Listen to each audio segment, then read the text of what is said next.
Judge John Roberts arrived for day one of his confirmation hearings. We'll watch this for about 15 minutes. Then the committee gavels in for opening statements by senators, 10 minutes each for all committee members. And then the opening statement by Judge Roberts comes up after that in about 3.5 hours.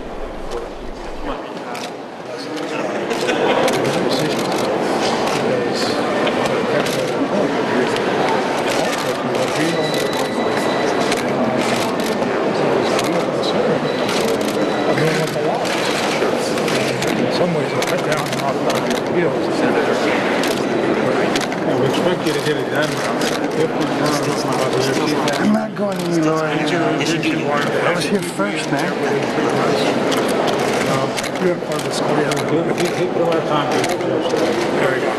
Okay, you're in a picture? Thank you. This was a staged photo op. You can thank Senator Leahy here. All right, everybody. That's it. This is over. Let's go. We're done here. We're done. We're done. Everybody out, please. There you go.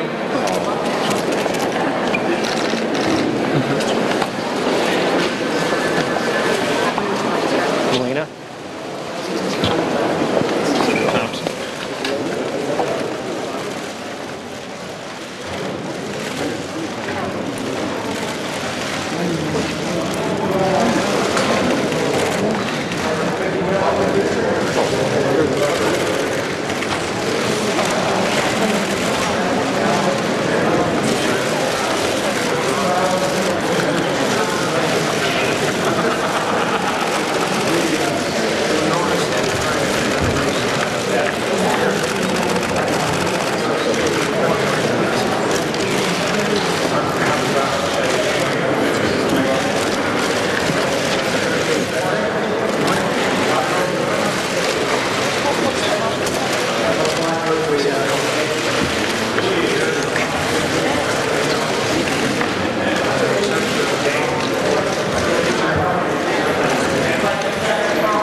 Good afternoon, ladies and gentlemen.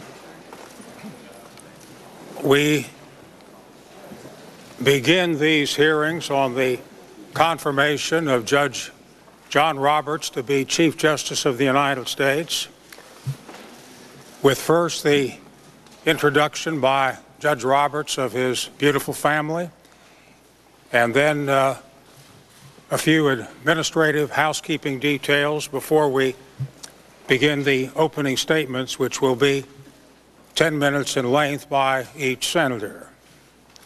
At the conclusion of the opening statements, we will then turn to the introductions by Judge Lugar, Judge Warner, Senator Lugar, Senator Warner, and Senator Bayh, and then the administration of the oath to Judge Roberts and his opening statement. So, Judge Roberts, if you would at this time introduce your family, we would appreciate it.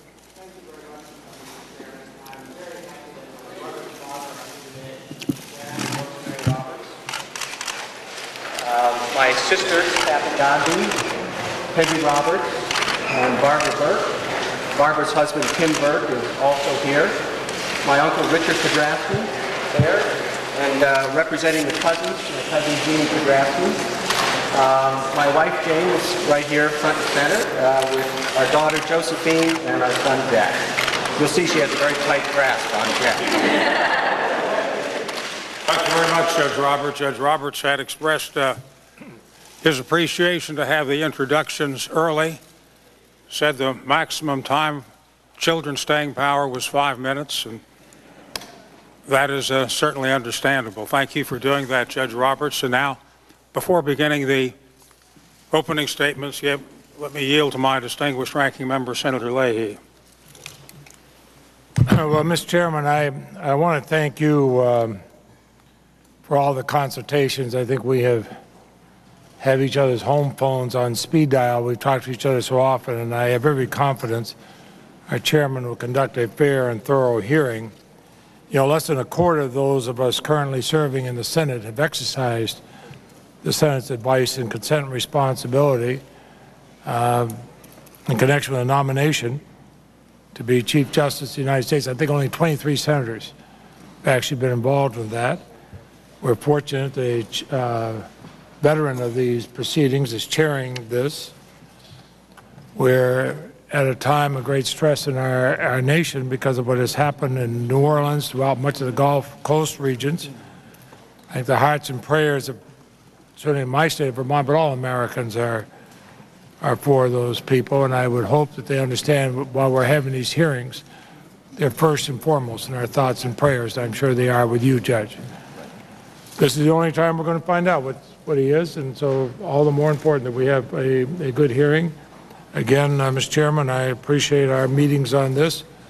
Appreciate the meeting earlier this morning with you and Judge Roberts. I think that you have set exactly the perfect tone for our hearing of this nature. Thank you very much, Senator Leahy. And now we'll begin the opening statements, as I had said, of 10 minutes duration. This hearing, Judge Roberts, is being held in the Senate caucus room, which has been the site of many historic hearings. going back to 1912 with the sinking of the Titanic, 1923 Teapot Dome, 1954 Army McCarthy, 1973 Watergate, 1987 Iran-Contra, and this chamber still reverberates with the testimony of Judge Bork in 1987, and it still reverberates with the testimony of Justice Clarence Thomas and Professor Nita Hill in 1991. This is a very unique hearing, first one in 11 years in the Senate for a Supreme Court justice, and the first one in 19 years for a Chief Justice, and you would be, if confirmed, the 17th Chief Justice in the history of the country, and the second youngest since Chief Justice Marshall was sworn in 1800. Your prospective stewardship of the court, which could last until the year 2040 or longer. The senior justice now is Justice Stevens, who is 85, and projecting ahead 35 years, that would take us to the year 2040 and would present a very unique opportunity for a new Chief Justice to rebuild the image of the court away from what many believe it has become as a super legislature, and to bring consensus to the court, with the hallmark of the court being 5-4 decisions. A 5-4 decision this year allowing Texas to display the 10 Commandments, and a 5-4 decision turning Kentucky down from displaying the 10 Commandments. So 5-4 decision 4 years ago, striking down a section of the Americans for Disabilities Act, and last year a 5-4 decision upholding the Americans for Disabilities Act on the same congressional record. Beyond your potential voice for change and consensus, your vote will be critical on many, many key issues such as congressional power, presidential authority, civil rights, including voting rights and affirmative action, defendants' rights, prayer, many decisions for the future, and perhaps institutional changes in the court, looking for the day when the court may be televised. This hearing comes at a time of turbulent partisanship in the United States Senate. Turbulent partisanship. Earlier this year, the Senate faced the possibility of a virtual meltdown with filibusters on one side of the aisle, and on the other side of the aisle, the threat of the constitutional or nuclear confrontation. This committee, with the leadership of Senator Leahy, has moved to a bipartisan approach. We had a prompt confirmation of the Attorney General. We reported out bills which have become legislation after being stalled for many years on bankruptcy reform and class action. We have confirmed contentious circuit court nominees. We have reported out unanimously the Patriot Act, and after very deliberate and complex hearings, reported out asbestos reform. So it has been quite a period for this committee. And now we face the biggest challenge of the year, perhaps the biggest challenge of the decade in this confirmation proceeding.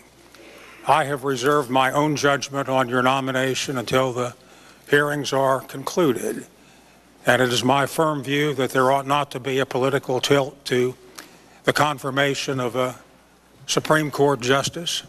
It oughtn't to be Republican or Democratic. We all have a responsibility to ask probing questions to determine qualification beyond academic and professional standing. These hearings, in my judgment, ought to be in substantive fact and in perception for all Americans, that all Americans can feel confident that the committee and the full Senate has done its job. There are no firmly established rules for questions and answers. I've expressed my personal view that it is not appropriate to ask a question about how the nominee would vote on a specific case, and I take that position because of the key importance of independence, that there ought not to be commitments or promises made by a nominee to secure confirmation. But senators have the right to ask whatever question they choose, and you, Judge Roberts, have the prerogative to answer the questions as you see fit, or not to answer them as you see fit. It has been my judgment, after participating in 9, this will be the 10th for me personally, that nominees answer about as many questions as they think they have to in order to be confirmed. It's a subtle minuet, and it will be always a matter of great interest as to how we proceed. I do not intend to ask you whether you will overrule Roe versus Wade. I will ask you whether you think the Constitution has a right of privacy, and I will ask questions about precedents as they bear on Roe versus Wade. I'm very much concerned about what I conceive to be an imbalance in the separation of powers between the Congress and the court. I'm concerned about what I bluntly say is the denigration by the court of congressional authority. When the Supreme Court of the United States struck down a portion of the legislation to protect women against violence, the court did so because of our, quote, method of reasoning, close quote. And the dissent noted that that had carried the implication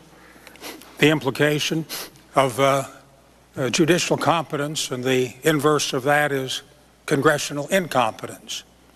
And after 25 years in this body and on fact-finding, and there was an extensive record made in the case in the legislation to protect women against violence, the court simply disregarded that. And then the issue of states' rights, the Supreme Court of the United States has elevated states' rights, but in a context that it's impossible to figure out what the law is. The Americans for Disabilities Act had a very extensive record, but when the case came up in 2001, Garrett, a woman who had breast cancer, the Supreme Court said that the section of the act was unconstitutional. 4 years later, in Lane versus Tennessee, you had a paraplegic crawling up the steps, access to a courtroom. The court said that that was constitutional, again 5-4, on what really turned out to be inexplicable decisions. You have a very extensive paper trail, and there will obviously be questions on that subject, and we'll be concerned about what your views are today, contrasted with what your views may have been in the future. Phyllis Schlafly, the president of the Eagles Forum, said that they were smart alecky comments by a bachelor who didn't have a whole lot of experience. So she's putting on an understandable gloss on that subject, but I know that will be a matter of considerable interest. In one of your early memoranda, you came forward with an intriguing thought. One of many in those early memorandas, as your conceptualization power was evident, the justices ought to be limited to a 15-year term. And with that idea in play, if time permits, it's something I'd like to explore. Voluntary action on the part of a justice, or perhaps the president could make that a condition. Between now and the year 2040, or in the intervening years, technology will present many, many novel issues, and there again, if time permits, I'd like to explore that. I'm down to 10 seconds, and I intend to stop precisely on time, and this committee has a record for maintaining that time. That's it. Thank you, Mr. Chairman. I now yield to my distinguished colleague, Senator Leahy. Well, thank you, Mr. Chairman. Again, thank you for the way you've conducted this whole run-up to this hearing. A few days ago, William Rehnquist passed away. He had 33 years of service on the Supreme Court. Last week, many of us paid our respects for his service to the monumental building across the street, in which he devoted himself to protecting the independence of the federal judiciary. I know, Judge Roberts, that was a particularly difficult time for you because of your close relationship with him. But I thought of the facade of that court with its marble from Vermont, and I think of how much our state served as a refuge for the Chief Justice, especially in the summer months. Today, the devastation and despair facing millions of our fellow Americans in the Gulf region is a tragic reminder of why we have a federal government, why it is critical that our government be responsive. We need the federal government for our protection and security, cast a lifeline to those in distress, to mobilize vital resources beyond the ability of any state or local government, and all of this for the common good. The full dimensions of the disaster not yet known. Bodies of loved ones need to be recovered, families need to be reunited, the survivors need to be assisted, long-term health risks and environmental damage have to be assessed.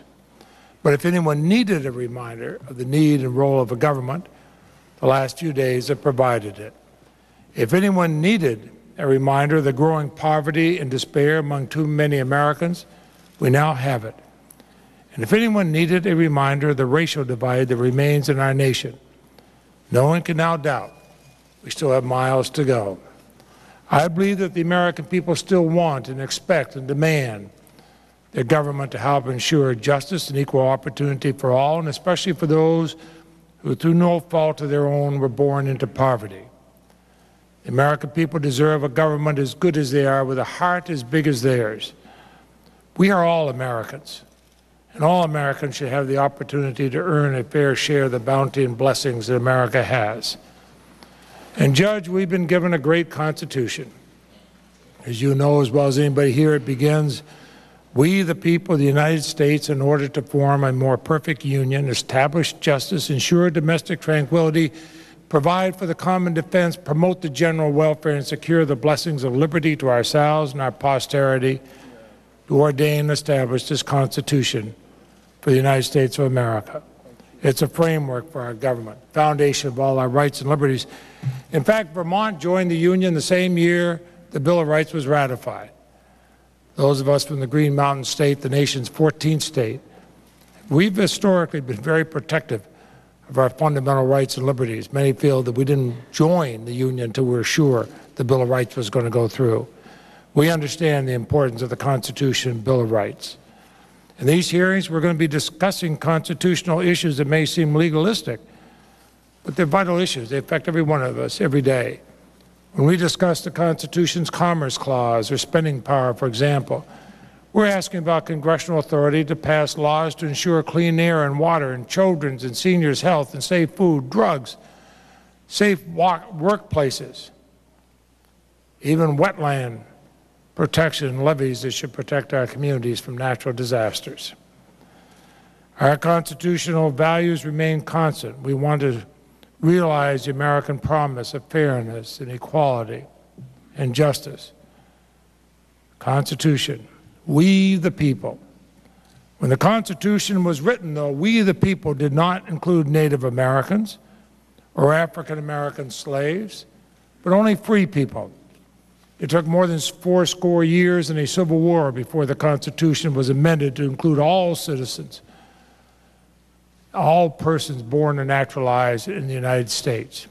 Even then, half of the people didn't have one of democracy's defining rights. Women were not yet guaranteed the right to vote. That didn't happen until 1920. And decades later, still, it took an historic constitutional ruling, a unanimous ruling by the United States Supreme Court in the case of Brown versus Board of Education, and then landmark legislation by the federal government for America to begin to provide a measure of equality to many who were held back for so long because, and only because, of the color of their skin. I've long been a proponent of First Amendment freedoms and open government, because the public's right to know what our government is doing promotes accountability. Federal judges aren't elected. They serve for life if they're confirmed. The people never have the opportunity for effective oversight of their work. Judiciary is the most isolated branch of our government from public accountability. So this is the only opportunity to examine what kind of justice John Roberts will dispense if promoted to the Supreme Court, the direction he'd lead the federal judiciary. This hearing is the only chance that we the people, have to hear from and reflect on the suitability of the nominee to be a final arbiter of the meaning of the Constitution. An open and honest public conversation with the nominee in these hearing rooms is an important part of this process. This hearing is about the fundamental rights of all Americans, and you're the first nominee of the 21st century.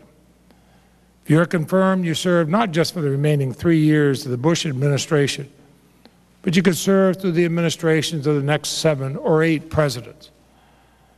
Judge Roberts would be deciding matters that affect not only all Americans today, but also our children and our grandchildren. In one of these hearings nearly 20 years ago, I noted how critical it is for the Senate to engage in a public exploration of the judicial philosophy of Supreme Court nominees. I said, there can hardly be an issue closer to the heart of the Senate's role than a full and public exposition of the nominee's approach to the Constitution and to the role of the courts in discerning and enforcing its commands. That's what I mean by judicial philosophy. And the truth has not changed. What's more difficult to see, though, is the arc of the law in the years ahead as justices will vote on which cases to accept and then how to decide them. Ours is a government of laws. But when we're faced with a vacancy on the Supreme Court, we're reminded that it's our fellow citizens, 9 of our 280 million Americans, who interpret and apply those laws. And the balance of the direction of the Supreme Court is now at issue with 2 vacancies, both Chief Justice Rehnquist and Justice Sandra Day O'Connor. Chief among emerging concerns are whether the Supreme Court will continue its recent efforts to restrict the authority of Congress to pass legislation to protect the people's interests in the environment, in safety, in civil rights, and whether the Supreme Court will effectively check the greatly enhanced presidential power that's been amassed in the last few years.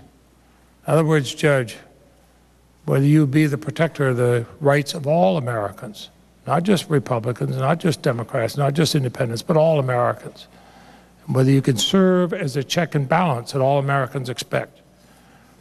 Now, the light of the nominations process is intense. It's intense because it's the only time that light's going to shine. But the afterglow lasts for the rest of a justice's career. We, the people, have just this one chance to inquire whether this person should be entrusted with the privilege and responsibility of interpreting our Constitution and dispensing justice from the nation's highest court. 280 million Americans. The President's made his choice.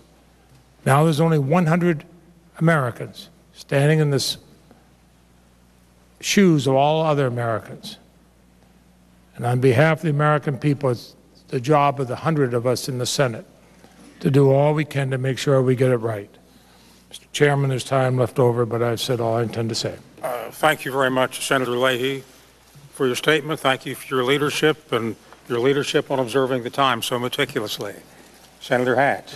Well, thank you, Mr. Chairman. I want to begin by saying that my thoughts and prayers are with the family of Chief Justice William Rehnquist.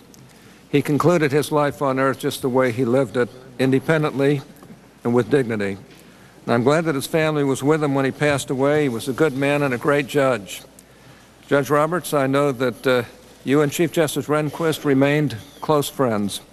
He would have been proud to have a former clerk serve with him as a colleague on the court, and now you've been nominated to succeed him as Chief Justice.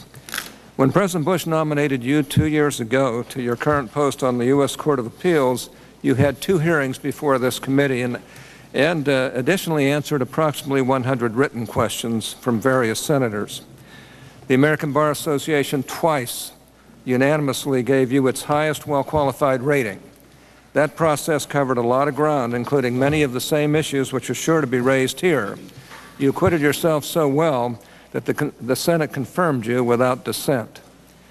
Do not be surprised now, however, if it seems like none of that scrutiny and evaluation had ever happened. Let me mention one example relating to my home state of Utah to show how the confirmation process has changed.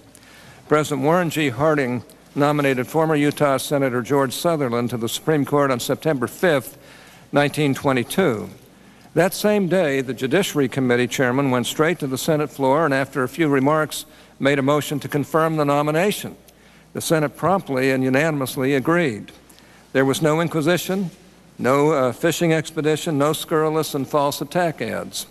The judicial selection process, of course, has changed because what some political forces want judges to do has changed from what America's founders established.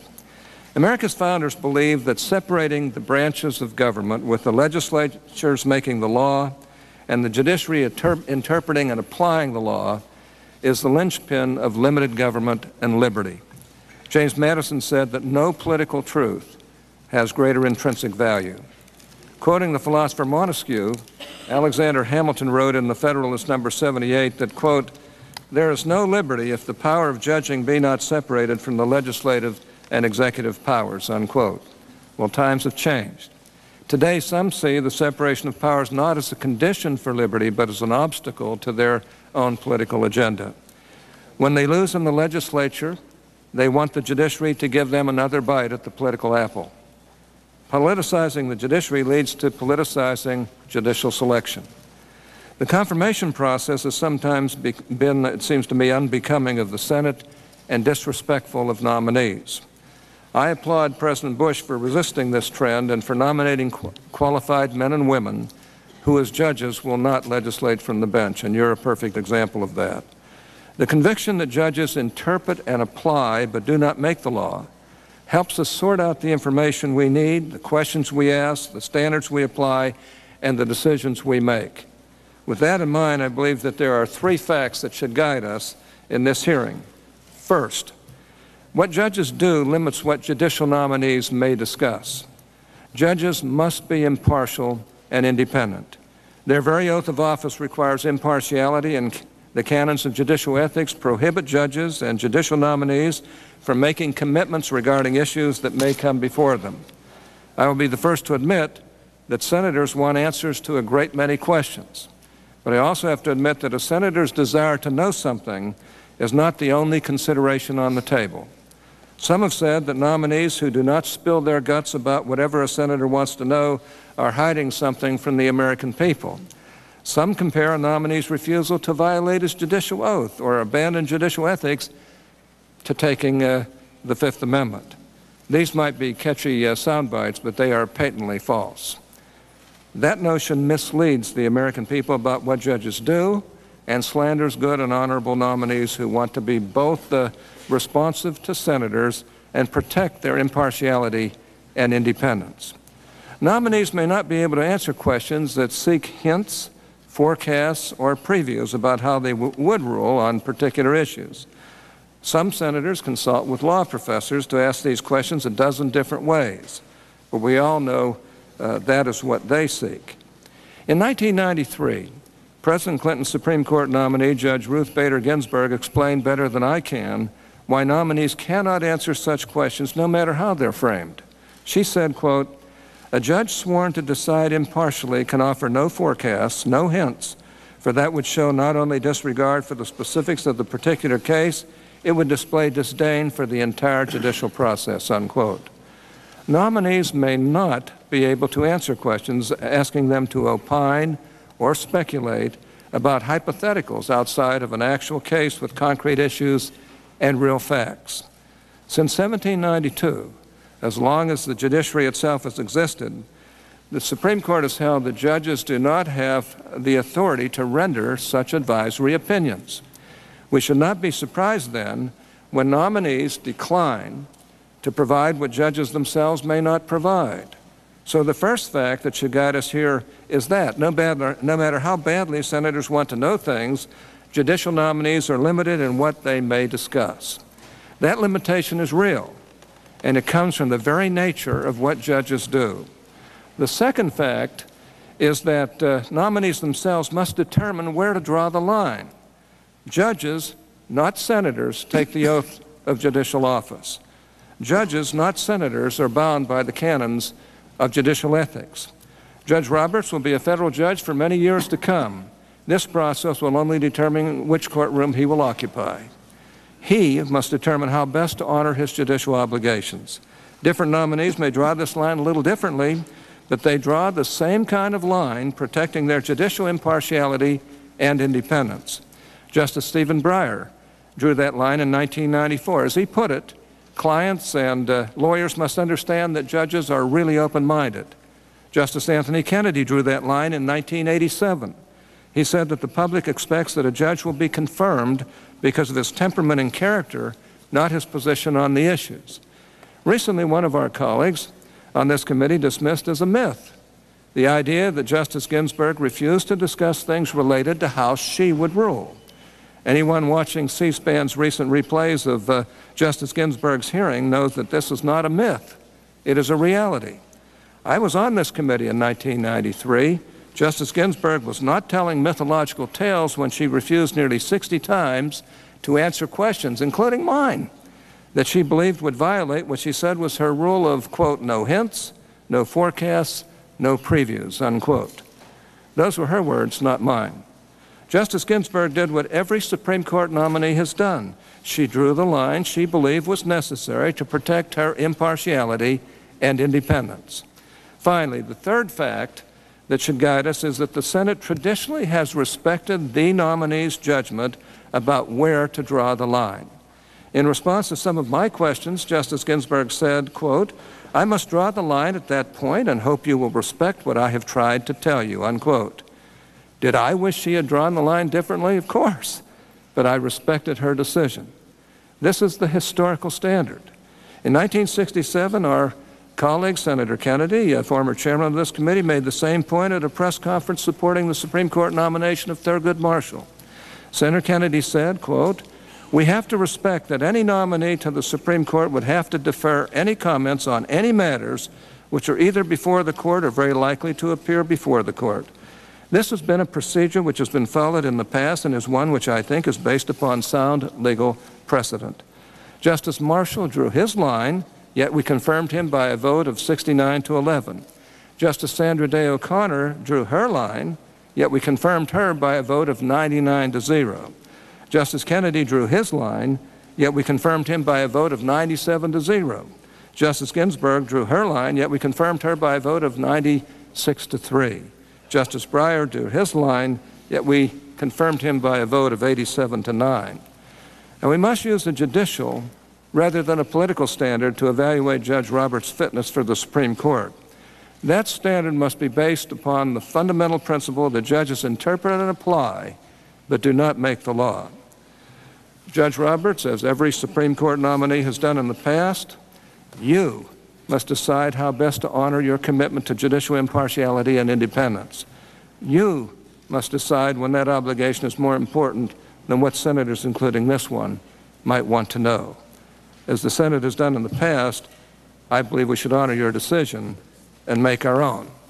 Now, Judge Roberts, you have a tremendously complex and important and honorable record. From law school through the various positions in government that you held to the judge on the U.S. Circuit Court of Appeals for the District of Columbia to now. We have a great deal of respect for you. We expect you to make a great justice, and I just want to congratulate you on your nomination. Thank you very much, Senator Hatch. I know Senator Warner is with us, one of the introducers, and of course he's welcome to stay, but the timing will move to him at about 3:20 approximately. Senator Kennedy. Thank you very much, Mr. Chairman. Judge Roberts, I join in welcoming you and your family to this committee and to this famous room, the site of so many historic hearings. Today, our nation's flags are at half-mast to honor the memory of Chief Justice Rehnquist and his deep dedication to his beloved Supreme Court. And we know that Judge Roberts was especially close to him. And our thoughts and prayers go to the Rehnquist family and all who knew him. As we are all aware, the Senate's actions on this nomination is profoundly important. It's a defining opportunity to consider the values that make our nation strong and just, and how to implement them more effectively, especially the guiding principle of more than 2 centuries of our history that we are all created equal. Our commitment to this founding principle is especially relevant today. Americans are united as rarely before in compassion and generosity for our fellow citizens whose lives have been devastated by Hurricane Katrina. That massive tragedy also taught us another lesson. The powerful winds and floodwaters of Katrina tore away the mask that has hidden from public view the many Americans who are left out and left behind.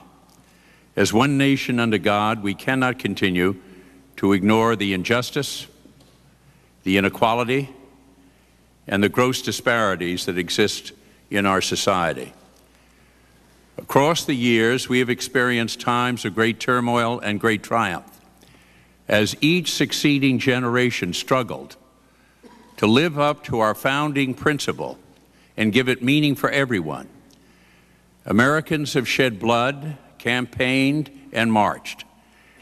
They have worked in countless quiet ways as well to see that every one of our citizens is part of our democracy and has an equal opportunity for a good education, a good job, and a good life. Today, grandparents who are denied the right to vote expect their grandsons and granddaughters to be able to cast a ballot without discrimination or intimidation. And our society is better because of that progress. Today, fathers and mothers expect their daughters to have the same opportunities as their sons to attend college, play sports, earn fair pay. And our society is better because of that progress. Today, parents expect their disabled children to live in hope, to receive an education that draws out their talent, enables them to reach for their dreams like all other Americans. And our society is better because of that progress. Too many have sacrificed too much, worked too hard, come too far to turn back the clock on that progress. Americans today expect their elected representatives to carry on the great unfinished business of making America the land of opportunity for all, and we expect our courts to defend our progress as their constitutional responsibility. The challenge today is especially difficult because of the vast global economic changes and major new threats to our national security, and we need the ingenuity and innovation and commitment of every American. Our military leaders are the first to say that highly qualified, racially diverse armed forces are essential to defend our country and the cause of freedom at home and abroad. Every citizen counts, and we must continue to remove barriers that hold back millions of our people.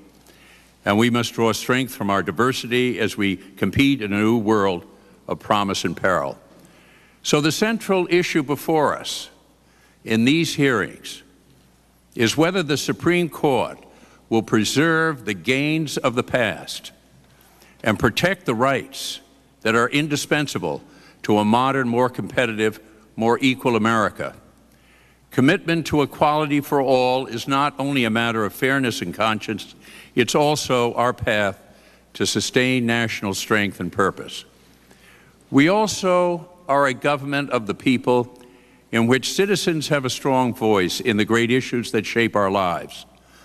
Our systems of checks and balances was drawn up in full awareness of the principle that absolute power corrupts absolutely, and was designed to make sure that no branch of government becomes so powerful that it can avoid accountability. The people have a right to know that their government is promoting their interests, not the special interests. when it comes to the price of gasoline and the safety of prescription drugs, the air we breathe and the water we drink, and the food and other products we buy. The people have a right to keep government from intruding into their private lives and most personal decisions. But the tragedy of Katrina shows in the starkest terms why every American needs an effective national government that will step in to meet urgent needs that individual states and communities cannot meet on their own. Above all, the people and their Congress must have a voice in decisions that determine the safety of our country and the integrity of our individual rights. We expect Supreme Court justices to uphold those rights and the rule of times in both war and peace.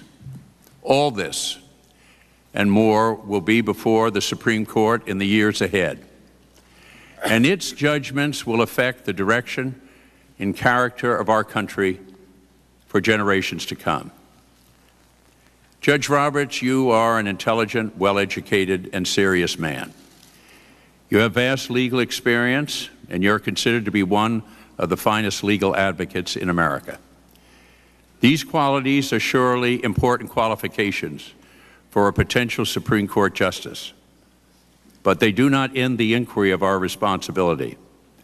This committee and the full Senate must also determine whether you have demonstrated a commitment to the constitutional principles that have been so vital in advancing fairness, decency, and equal opportunity in our society. We have only one chance to get it right, and a solemn obligation to do so. If you confirm, you could serve in the court for a generation or more, and the decisions you make as a justice will have a direct impact on the lives of our children and our grandchildren and our great-grandchildren. Because of this special importance of an appointment like yours, the founders called for a shared power between the President and the Senate. The Senate was not intended to be a rubber stamp for a president's nominees to the Supreme Court. And as George Washington himself found out, it has not been. Judges are appointed by and with the advice and consent of the Senate. And it is our duty to ask questions on great issues that matter to the American people and speak for them. Judge Roberts, I hope you will respond fully and candidly to such questions, not just to earn our approval, but to prove to the American people that you have earned the right to a lifetime appointment to the highest court in the land. Unfortunately, Mr. Chairman, there are real and serious reasons to be deeply concerned about Judge Roberts' records. Many of his past statements and writings raise questions about his commitment to equal opportunity and to the bipartisan remedies we've adopted in the past. This hearing is John Roberts' job interview with the American people. He will have a fair chance to express his values, state his views, and defend his record. The burden on him is especially heavy because the administration, at least so far, has chosen not to allow the Senate to have access to his full record. We can only wonder what they don't want us to know. In particular, we need to know his views on civil rights, voting rights, and the right to privacy, especially the removal of existing barriers to full and fair lives for women, minorities, and the disabled. From the start, America was summoned to be a shining city on a hill. But each generation must keep building that city. Even in this new century, some Americans are still denied a voice at the ballot box because of their color, denied a promotion because of their gender, denied a job because of their age, denied hope because they are gay, or denied an appropriate education because they are disabled. Long-established rights to privacy are under heavy siege. We need a Chief Justice who believes in the promise of America and the guarantees of our Constitution. A person who will enter that majestic building near here and genuinely believe the four inspiring words inscribed in marble above the entrance: equal justice under law. I look forward to hearing from Judge Roberts about whether, if he joins the Supreme Court, he will uphold the progress we have made and will guarantee that all Americans have their rightful place in the nation's future. Thank you, Mr. Senator Chairman. Kennedy. Senator Grassley. Judge Roberts, I welcome you and congratulate you on your nomination. I think it's fitting that you've been nominated to replace a mentor of yours, Chief Justice Rehnquist. You obviously have a tough act to follow, and that's because Chief Justice Rehnquist was a great Supreme Court justice. He believed in strict application of the law and the Constitution and was consistent voice for judicial restraint, and we will all miss his leadership. Judge Roberts, we had a good personal meeting in my office a little over a month ago, and based on our discussions and what I've reviewed, you appear to be extremely well qualified. At our meeting, I was encouraged by your respect for the limited role of the courts as an institution in our democratic society, and I look forward to asking more questions about your record and qualifications as well as your judicial approach. I also look forward to asking you about what you think are priorities for the federal judiciary as you now lead that branch.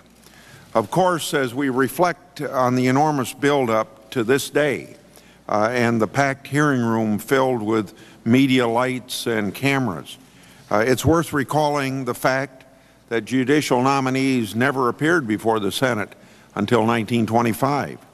Ever since then, for the most part, the hearings were not public spectacles.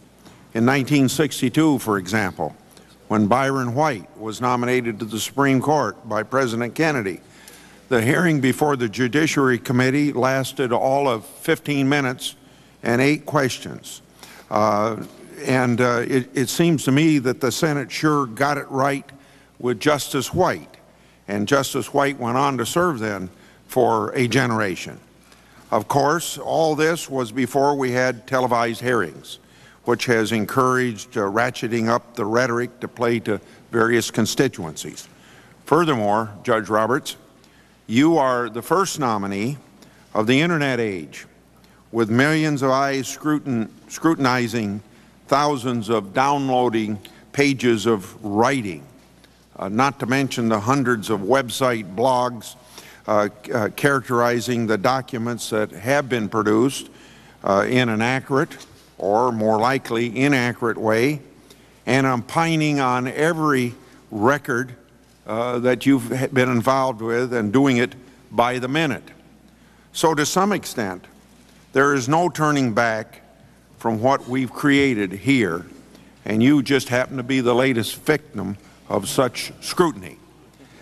During the Ginsburg nomination, Senator Biden, then chairman of the Judiciary Committee, urged that we not treat these hearings, in Senator Biden's words, as make-or-break trials of dramatic importance. And I sure agree with what he said then. Rather, the hearing provides us a unique opportunity for us to ensure that each person appointed to the federal bench will be a true judge and not some sort of super legislator. The court should not be made up of seats designated conservative, liberal, moderate. Rather, we have responsibilities to fill the federal bench with individuals who will faithfully interpret the laws and the Constitution, individuals who will withhold any personal, political, or ideological tendencies from their decision-making process. And this is even more important then when we're confirming you now to the Supreme Court as opposed to when we confirmed you to the Circuit Court. There are a number of qualities that I look for in a Supreme Court nominee. I believe that the nominee should be someone who knows he or she is not appointed to impose his or her views of what's right or wrong. As Chief Justice Marshall said over 200 years ago, the duty of the judge is to say what the law is, not what it ought to be. Moreover, the nominee should be someone who not only understands, but truly respects the equal roles and responsibilities of the different branches of government and the role of our states in the federal system. If we confirm a nominee who is all of this, none of us on the political right or the political left will be disappointed, because it will mean in the end that the people, through their elected representatives, will be in charge. On the other hand, if we confirm individuals who are bent on assigning to themselves the power to fix society's problems as they see fit, a bare majority of these 9 unelected and unaccountable men and women will usurp the power of the people, hijacking democracy to serve their own political prejudices. We do not want to go down that road, and we should not go down that road. Why is it then so important to have Supreme Court justices practice judicial restraint?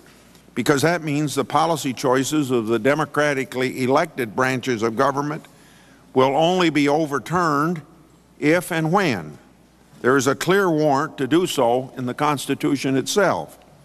We want Supreme Court justices to exercise judicial restraint so that cases will be decided solely on the law and the principles set forth in the Constitution, and not upon an individual justice's personal philosophical views or preferences. Felix Frankfurter identified this as the highest example of judicial duty. A fundamental principle of our country is that the majority has a legitimate right to govern.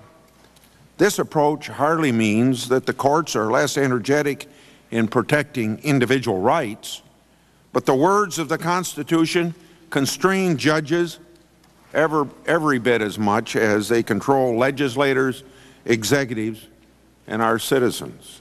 Otherwise, we're no longer a nation of law, but a nation of politicians dressed in judges' robes. During my tenure in the Senate, I participated in a number of these Supreme Court nomination hearings, and I believe it's 9 to date. I'm hopeful that we will see a dignified confirmation process that will not degenerate into what we saw during the Bork and Thomas hearings. Rather, we need to see the same level of civility as we saw during the O'Connor, Ginsburg's, and Breyer hearings. Moreover, I'm hoping that we won't see a badgering of a nominee about how he'll rule on specific cases and possible issues that will or may come before the court. That has been the practice, as you know, in the past. And let me remind my colleagues that Justices Ginsburg and Breyer refused to answer questions on how they would rule on cases during the confirmation hearings. The fact is that no senator has a right to insist on his or her own issue-by-issue philosophy or seek commitments from nominees on specific litmus test questions likely to come before that court. To do so is to give in to the liberal interest groups that only want judges who will do their political bidding from the bench, regardless of what is required by the law and the Constitution. The result is then loss of independence for the Supreme Court and a lessening of our government's checks and balances. Some have suggested that since you've been nominated now to be Chief Justice, you deserve even more scrutiny than before when you were just nominated for Associate. Some are saying that we should prolong the hearings and turn over even more stones than we've already turned over thus far. Well, the Chief Justice has been described as first among equals.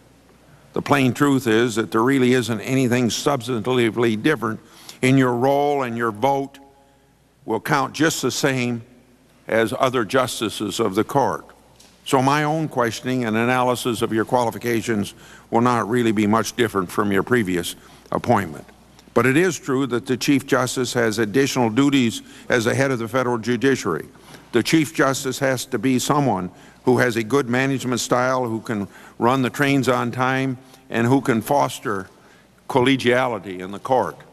So, Judge Robert, I think that since you've appeared before the court 39 times to argue cases on appeal, and that the current justices know and respect you, that bodes very well in terms of your smoothly transitioning into the court, into the new role now of Chief Justice. I congratulate you. Thank you very much, Senator Bradley. Senator Biden. Thank you, Mr. Chairman. Judge Roberts, welcome. Mrs. Roberts, welcome to you. I might note at the outset I've never heard of or seen a federal judge who wasn't independent. It's amazing what that life tenure does.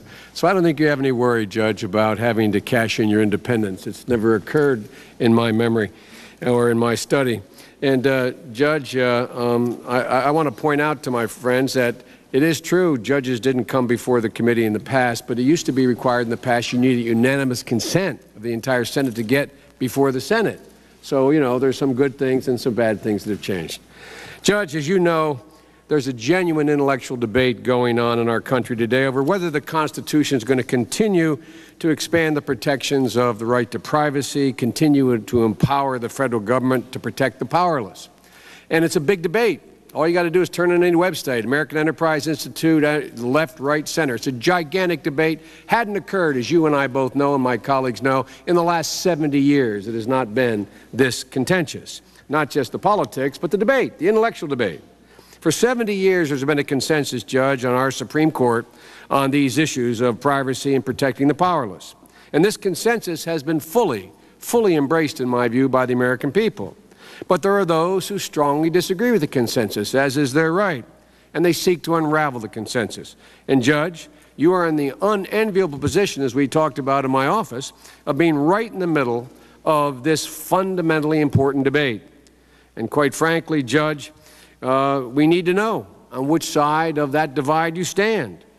For whoever replaces Justice Rehnquist, as well as Justice O'Connor, will play a pivotal role in this debate. And for tens of millions of the American people, this is no academic exercise. For the position you will take in this debate will affect their lives in very real and personal ways for at least, God willing, the next 3 decades. And there is nothing they can do about it after this moment.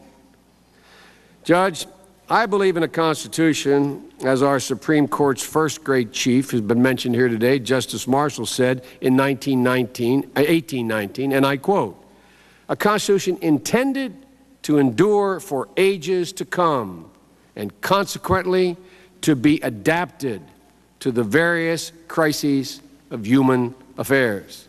That's the Constitution I believe in. That's the way, and I think we should look at the Constitution.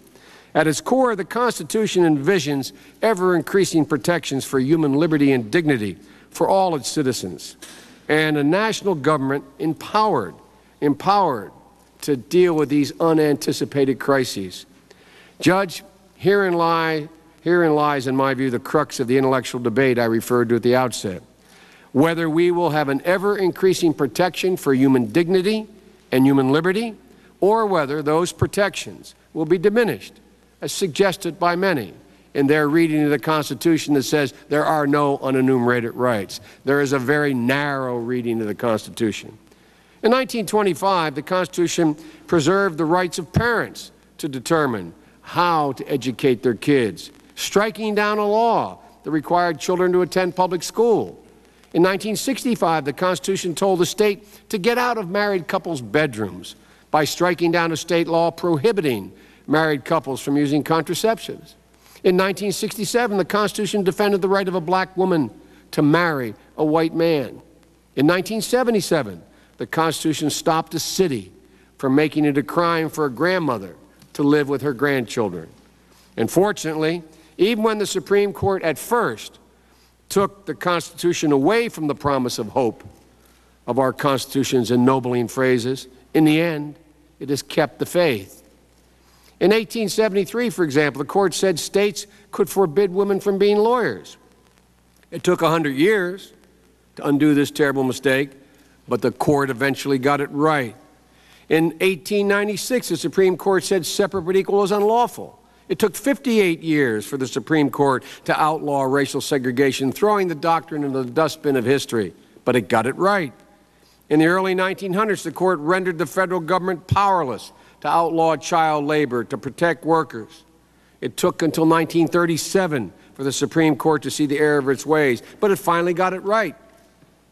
In every step, we've had to struggle against those who saw the Constitution as frozen in time, Judge. But time and again, we've overcome, and the Constitution has remained relevant and dynamic. thanks to the proper interpretation, in my view, of the ennobling phrases purposely placed in what I refer to as our civic Bible, the Constitution. And once again, when it should be even more obvious to all Americans, we need increased protections for liberty. As we look around the world and we see thousands of people persecuted because of their faith, women unable to show their faces in public, children maimed and killed for no other reason than they were born into the wrong tribe. And once again, when it should be obvious, we need a more energetic national government to deal with the challenges of the new millennium: terrorism, the spread of weapons of mass destruction, pandemic disease, religious intolerance. Once again, our journey of progress is under attack and is coming from, in my view, the right. There are judges, scholars, and opinion leaders who belong to this group of people, who are good, honorable, and patriotic Americans. They believe the Constitution provides no protection against government intrusion into highly personal decisions like the Shivo case, decisions about birth, about marriage, about family, about religion.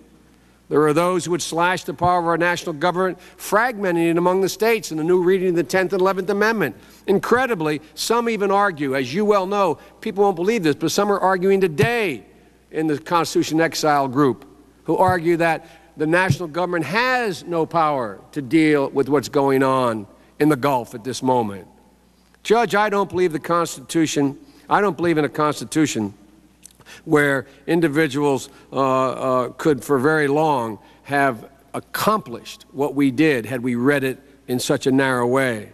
Like the founders, I believe our Constitution is as big and as grand and as great as its people.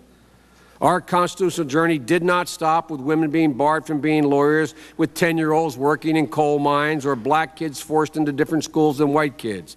Just because in the Constitution, nowhere does it mention sex discrimination, child labor, segregation. It doesn't mention it. Our constitutional journey did not stop then, and it must not stop now, Judge. And we'll be faced with equally consequential decisions in the 21st century. Can a microscopic tag be implanted in a person's body to track his every movement? There's actual discussion about that. You will rule on that, mark my words, before your tenure is over. Can brain scans be used to determine whether a person is inclined toward criminality or violent behavior? You will rule on that. And Judge, I need to know whether you will be a justice who believes that the constitutional journey must continue to speak to these consequential decisions, or that we've gone far enough in protecting against government intrusion into our autonomy, into the most personal decisions we make. Judge, that's why this is a critical moment. There are elected officials in this government, such as Mr. DeLay, a fine, honorable, patriotic man, and others, who have been unsuccessful at implementing their agenda in the elected branches. So they've now poured their energies, as the left would if it were different, they've now poured their energies and resources into trying to change the court's view of the Constitution. And now they have a once-in-a-lifetime opportunity, the filling of 2 Supreme Court vacancies, one of which is the Chief, and the other is for Associate Justice, the first time in 75 years. Judge, I believe with every fiber in my being that their view of the Constitution and where the country should be taken would be a disaster for our people. Like most Americans, I believe the Constitution recognizes the general right to privacy. I believe a woman's right to be nationally and vigorously protected exists. I believe that federal government must act as a shield to protect the powerless against the economic interests of this country. And I believe the federal government should stamp out discrimination wherever it occurs. And I believe the Constitution inspires and empowers us to achieve these great goals. Judge, if I look only at what you've said and written, as used to happen in the past, I would have to vote no. You dismissed the constitutional protection of privacy as, quote, a so-called right. You derided agencies like the Security and Exchange Commission that combat corporate misconduct as constitutional anomalies, quote. And you dismissed gender discrimination as, quote, and I quote, merely a perceived problem. This is your chance, Judge, to explain what you meant by what you have said and what you have written. That's what I said when I was chairman. That's what this is about. The Constitution provides for one democratic moment, Judge, one democratic moment before a lifetime of judicial independence. This is that moment. And when the people of the United States are entitled to know as much as they can about the person we are entrusting with and safeguarding our future and the future of our children and our grandchildren. Judge, as you know and we talked about, this is that moment, and this is what this hearing is about. I thank you. Thank you very much, Senator Biden. Thank you, Senator Biden. Senator Kyle. Thank you, Mr. Chairman. Before discussing Judge Roberts' nomination, I'd like to take a moment to express my respect and admiration for the justice whom he will be replacing on the Supreme Court, William Rehnquist, who began his career as a lawyer in Phoenix. From 1994 until last year, he made an annual return to Arizona to teach a course on Supreme Court history at my alma mater, the University of Arizona. Chief Justice Rehnquist provided steady leadership at the Supreme Court through several turbulent decades, showing in the process how much of a difference one person with great integrity can make. We mourn his loss. Now, in spite of the fact that he is not from Arizona, Judge Roberts clearly is eminently qualified to serve as Chief Justice of the United States Supreme Court. Enough has already been said about his credentials that I will not catalog them here. Rather, the principal matter that I'd like to address today is the proper scope of this committee's questioning of the nominee. With all due respect to my colleagues, a seat on the Supreme Court is not a political, let alone a legislative office, and not every question that a senator might think up is legitimate. This committee's precedents, the rules of judicial ethics, and a sound respect for the unique role of the federal judiciary in our society all counsel in favor of some basic limits on the types of questions that a senator should ask of a judicial nominee. One is not qualified for the court by virtue of his position on issues, but rather by his ability to judge fairly. Most importantly, it is not appropriate for a senator to demand a nominee's views on issues that are likely to come before the court. This standard was reiterated 4 years ago by the late Lloyd Cutler, White House counsel to former Democratic Presidents Carter and Clinton. In a hearing before this committee on the subject of the Senate's role in evaluating judicial nominees, Mr. Cutler stated quite clearly what the proper limits are, and I quote, "Reviewers must refrain from asking candidates for particular pre-commitments about unresolved cases or issues that may come before them as judges." And he continued, "The ultimate question is simply whether or not potential candidates have the qualities of integrity, good judgment, and experience to become judicial officers of the United States. It would be a tragic development if ideology became an increasingly important consideration in the future. To make ideology an issue in the confirmation process is to suggest that the legal process is and should be a political one. That is not only wrong as a matter of political science, it also serves to weaken public confidence in the courts." Just imagine, Mr. Chairman, expecting litigants to appear before a court knowing in advance what the ruling will be. Limits on the questioning of judicial nominees are reflected even in the questionnaire that this committee submits to nominees. Question 27B of the committee's questionnaire makes clear that it is unacceptable for anyone involved in the process of selecting the nominee to seek assurances about his positions on cases, questions, or issues that might come before him as a judge. Let me quote the rule. Has anyone, or the question rather, has anyone involved in the process of selecting you as a judicial nominee, including but not limited to any member of the White House staff, the Justice Department, or the Senate or its staff, discussed with you any specific case, legal issue, or question in a manner that could reasonably be interpreted as seeking any express or implied assurances concerning your position on such case, issue, or question? Now, Judge Roberts answered in the negative to that question, and I think it would be ironic indeed if the committee were now to demand that the nominee take stands on questions that may come before him as a member of the court. As Senator Hatch noted earlier, the confirmation hearings of the two most recent nominees, Justices Ginsburg and Breyer, confirm this same principle. Those hearings were held under the chairmanship of our colleague, Senator Biden, who presided at the time, and one of the comments that he made at the time of Justice Ginsburg hearing is, and I quote, "You not only have a right to choose what you will answer and not answer, but in my view, you should not answer a question of what your view will be on an issue that clearly is going to come before the court. Now, not only would it violate this committee's standards and procedures for a nominee to answer questions about issues that may come before him as a judge, it would also be unethical for the nominee to answer such questions. Some have argued that nominees cannot talk about cases, but that they can still talk about issues. Well, the Code of Judicial Ethics draws no such distinctions. American Bar Association Model Code of Judicial Conduct dictates, and I quote, that a judge or candidate for election or appointment to judicial office shall not, with respect to cases, controversies, or issues that are likely to come before the court, make pledges, promises, or commitments that are inconsistent with the impartial performance of the adjudicative offices, or duties rather, of the office. The import of this ethical rule is unambiguous. If a nominee is asked to commit himself to a particular stance on an issue that is likely to come before him as a judge, that nominee is obligated to decline to answer the question.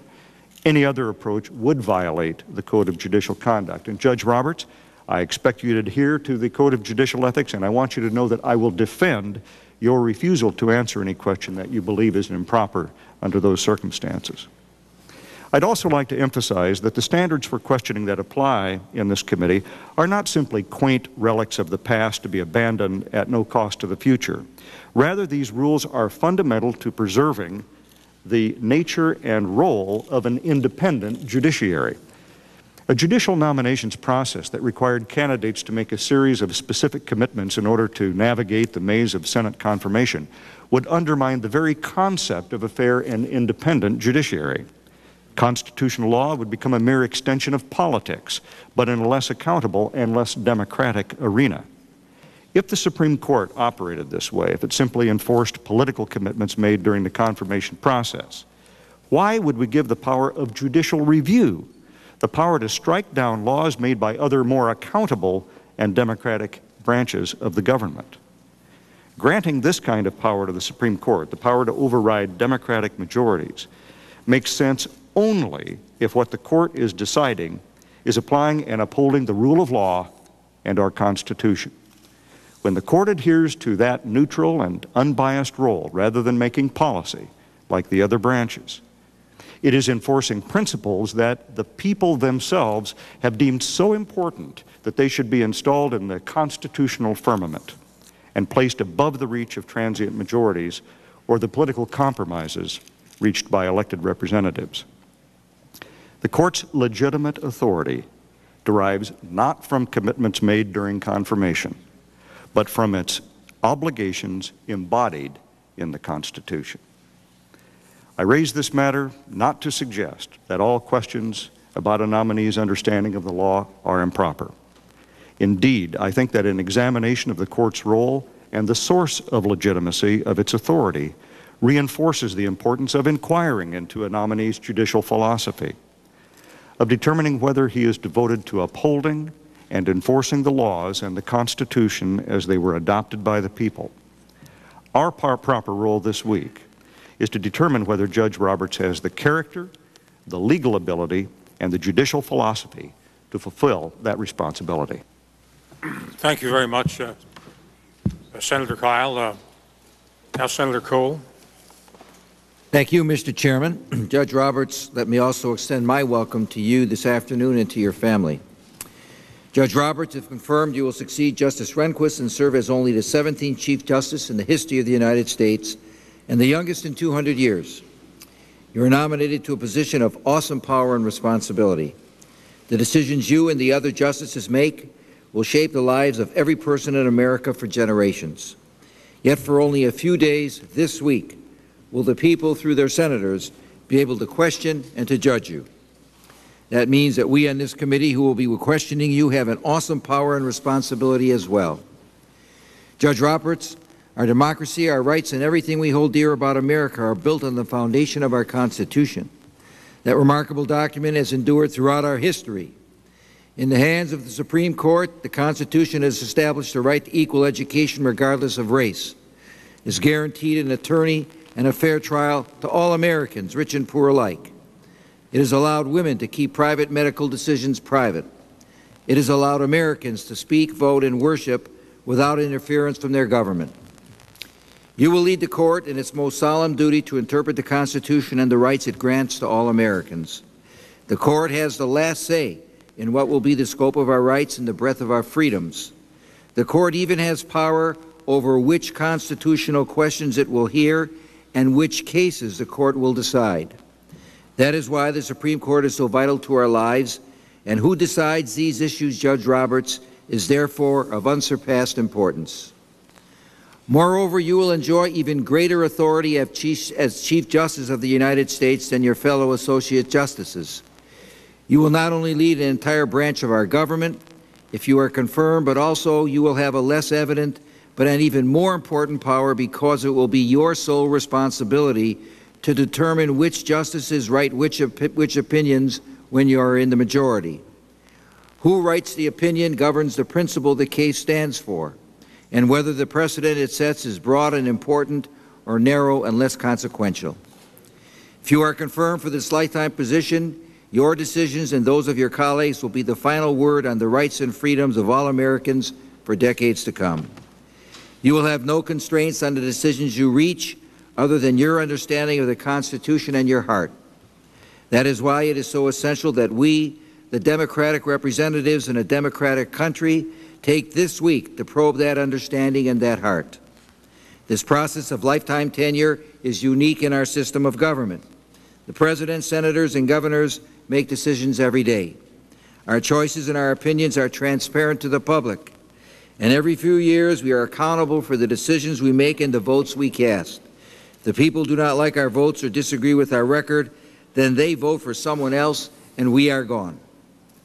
Just as we want and need to know much more about you, we presume that you want the country to know a lot more about what is in your mind and in your heart.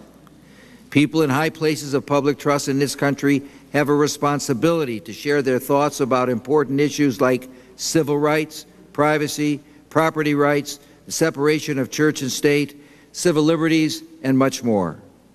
We hope you understand and need to be totally forthcoming in your answers to questions on these issues. Evasions, avoidance, and hiding behind legal jargon simply will not suffice. And so the panel will ask you about some of the most important issues that you will face should you be confirmed. For example, the right to privacy. In early writings, you questioned this freedom, calling it a, quote, so-called right to privacy. So we expect you to discuss with us your current thinking on this basic question.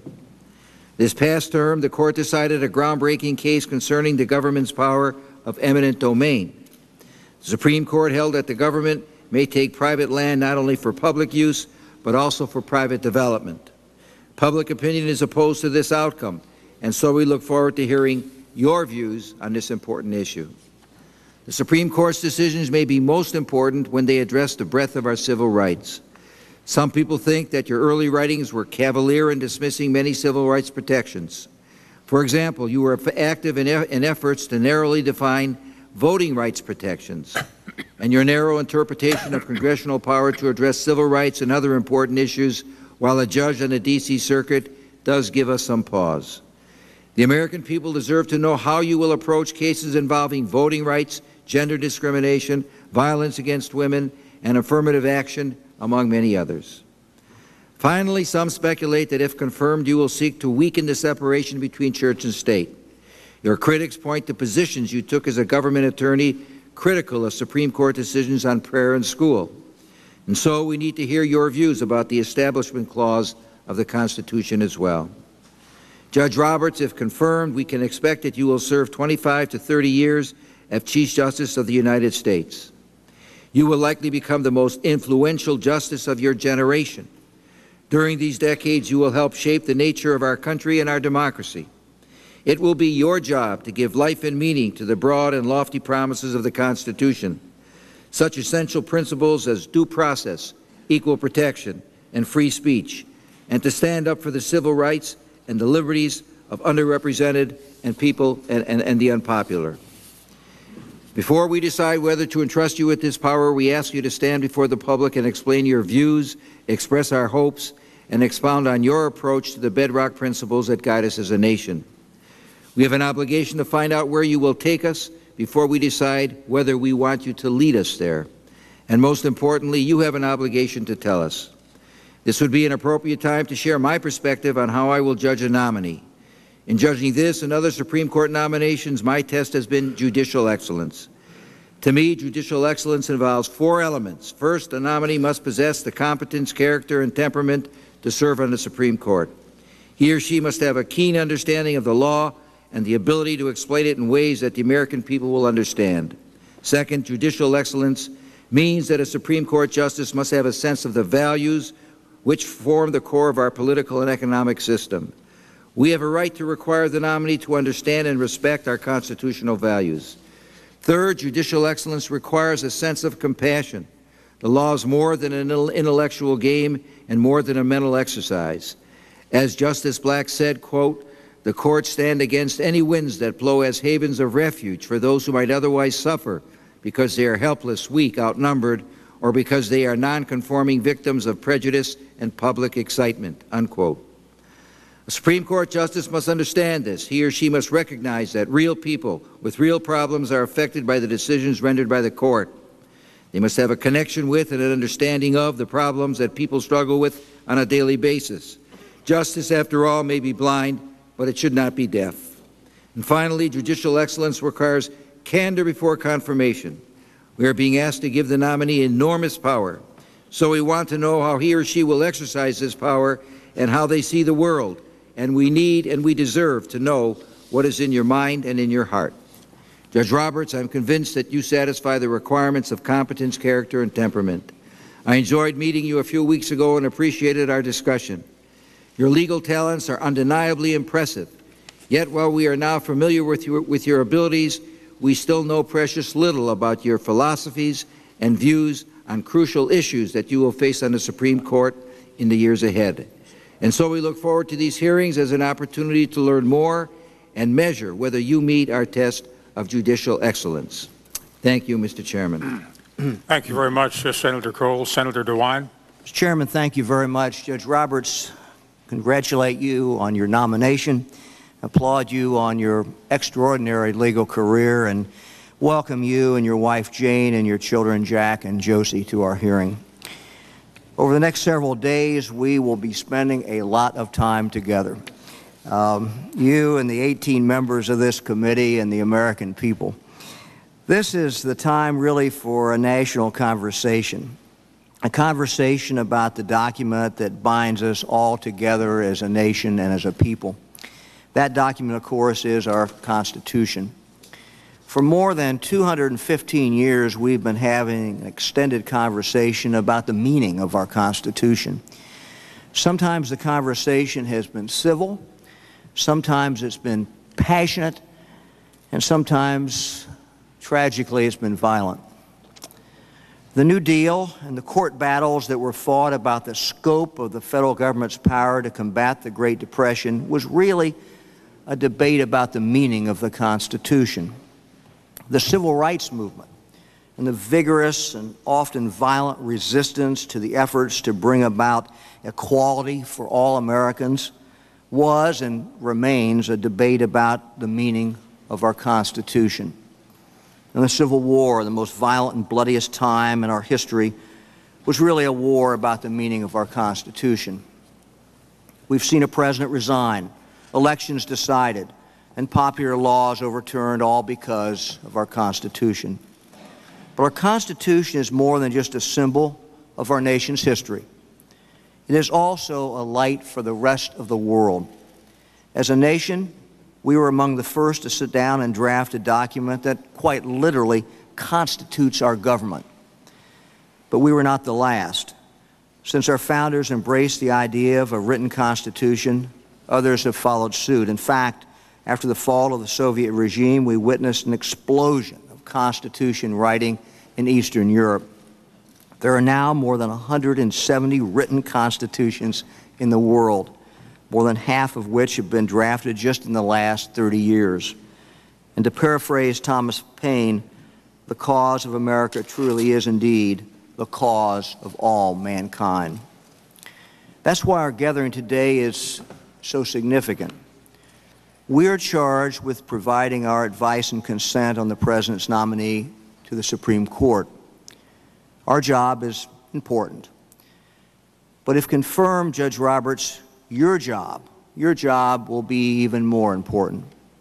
It will be your job as the 17th Chief Justice of the United States to correctly construe that Constitution, to preserve the balance of power sewn into it, and to protect those rights and values that are so much a part of our history and our tradition.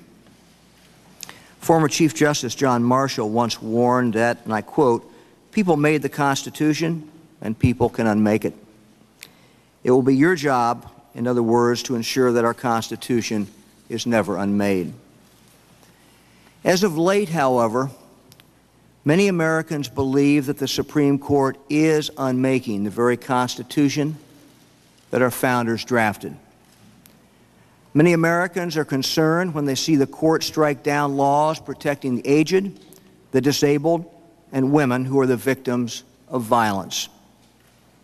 Many Americans worry when they see the court permit the taking of private property for economic development. Many are troubled when they see the court cite international law in its decisions. And many fear that our court is making policy when it repeatedly strikes down laws passed by elected members of Congress and elected members of the state legislatures. I must tell you, Judge, I too am concerned. Judges are not members of Congress. They're not elected. They're not members of state legislators. They're not governors. They're not presidents. Their job is not to pass laws, implement regulations, nor to make policy. Perhaps no one said this better than Justice Byron White. During his confirmation hearing in 1962, White was asked to explain the role of the Supreme Court in our constitutional form of government. Now, nowadays, in response to this type question, we probably would hear some grand theories about the meaning of the Constitution and its history. Justice White, however, said nothing of the kind. When he was asked about the role of the Supreme Court in our system of government, he gave a simple answer. Justice White said the role of the United States Supreme Court was simply to decide cases. To decide cases. So simple. It sounds too obvious to be true, but you know, I think that's the right answer. Judges need to restrict themselves to the proper resolution of the case before them. They need to avoid the temptation to set broad policy.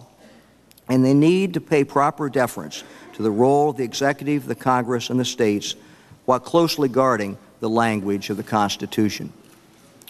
We would do well to keep this example in mind. The Constitution does not give us all the answers. It does, however, create the perfect process for solving our problems. The Congress and the President have a role in this process. The states have theirs. And when there are disputes, the courts are there to decide cases. There is a reason that judges need to take on this limited role.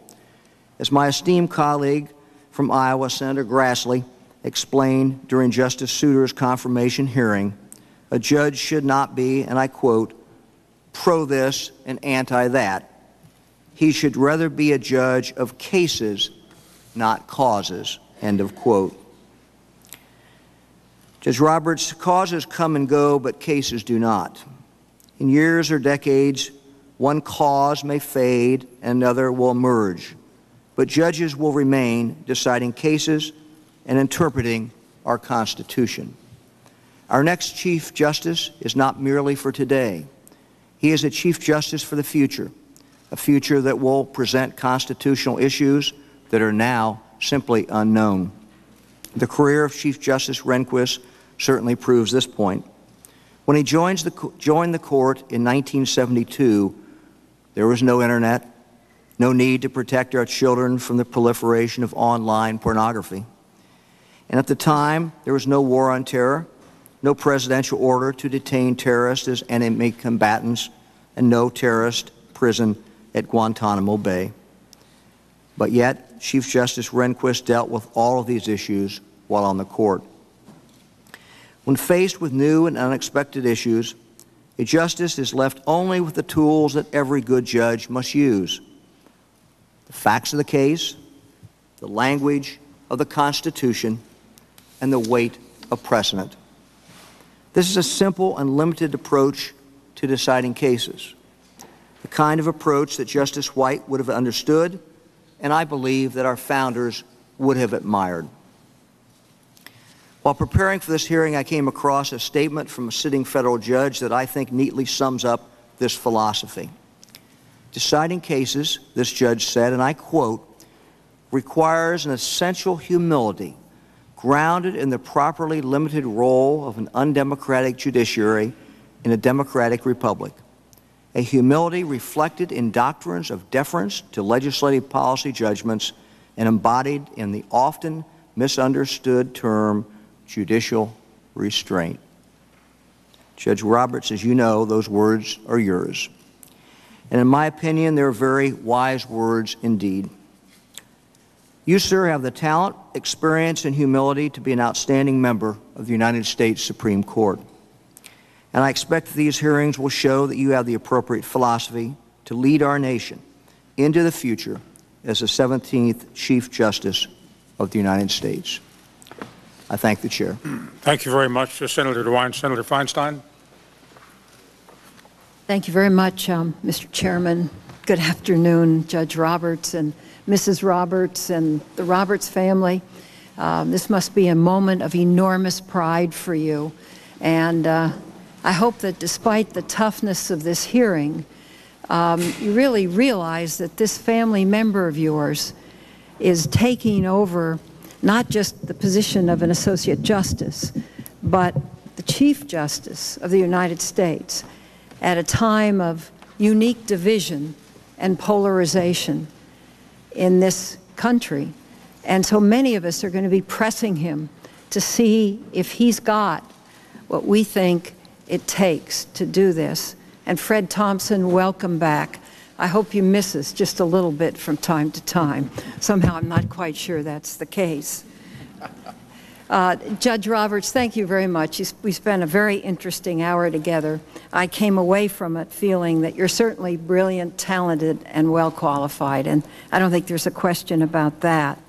But as we take a look at you, 50 years old, to be Chief Justice of the United States, I think it's really essential for us to try to determine whether you can be the kind of leader that can generate consensus, find compromise, and above all, really embody the mainstream of American legal thinking.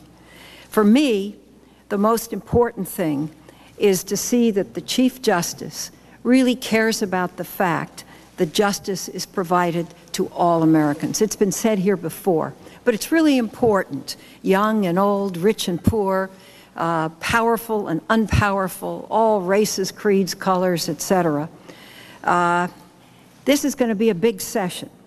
The court's going to consider some very critical cases.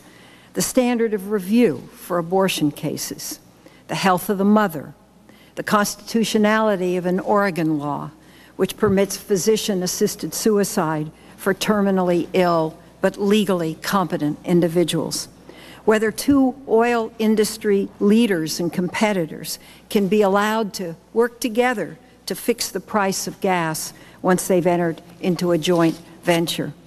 In addition, the rights of enemy combatants, the so-called partial birth abortion law, whether Congress has the authority to protect our nation's environment through legislation. The Endangered Species Act is winding its way through the appellate courts. It looks like they differ. And if the courts keep going the way they're going, many of us feel that they will take away from the Congress the grounds on which we base legislation in the environment. This is an enormous macro question that you're going to be right in the middle of as a pivotal force. Chief Justice Rehnquist, I believe, will be remembered not only for his distinguished tenure, which it certainly was, but also for applying a much more restrictive interpretation of the Constitution, which has limited the role of Congress. In recent years, the Court has adopted a politically conservative states' rights view of several constitutional provisions. As a result, congressional authority to enact important legislation has been significantly curtailed. This has occurred through its restrictive interpretation of the Spending Clause, the Commerce Clause, the 14th Amendment, the 11th Amendment, all of which Congress uses to enact certain laws. Based on these federalism grounds, the Court has wiped out all or key parts of legislation addressing issues such as gun-free schools. Should schools not have guns within 1,000 feet? Religious freedom, overtime protections, age discrimination, violence against women, and discrimination against people with disabilities. In fact, over the past decade, the Rehnquist Court has weakened or invalidated more than 36 federal statutes. Almost a third of these decisions were based on the Commerce Clause and the 14th Amendment. If you, Judge Roberts, subscribe to the Rehnquist Court's restrictive interpretation of Congress's ability to legislate, the impact could be enormous. It would severely restrict the ability of the Congress to tackle nationwide issues that the American people have actually elected us to address. Now, as the only woman on this committee, I believe I have an additional role in evaluating nominees for the Supreme Court, and that's to see if the hard-earned autonomy of women is protected. Like any population, women enjoy diverse opinions, beliefs, political affiliations, priorities, and values. And we share a history of having to fight for many of the rights and opportunities that young American women now take so much for granted. I think they don't really recall that during the early years of the United States, women actually had very few rights and privileges.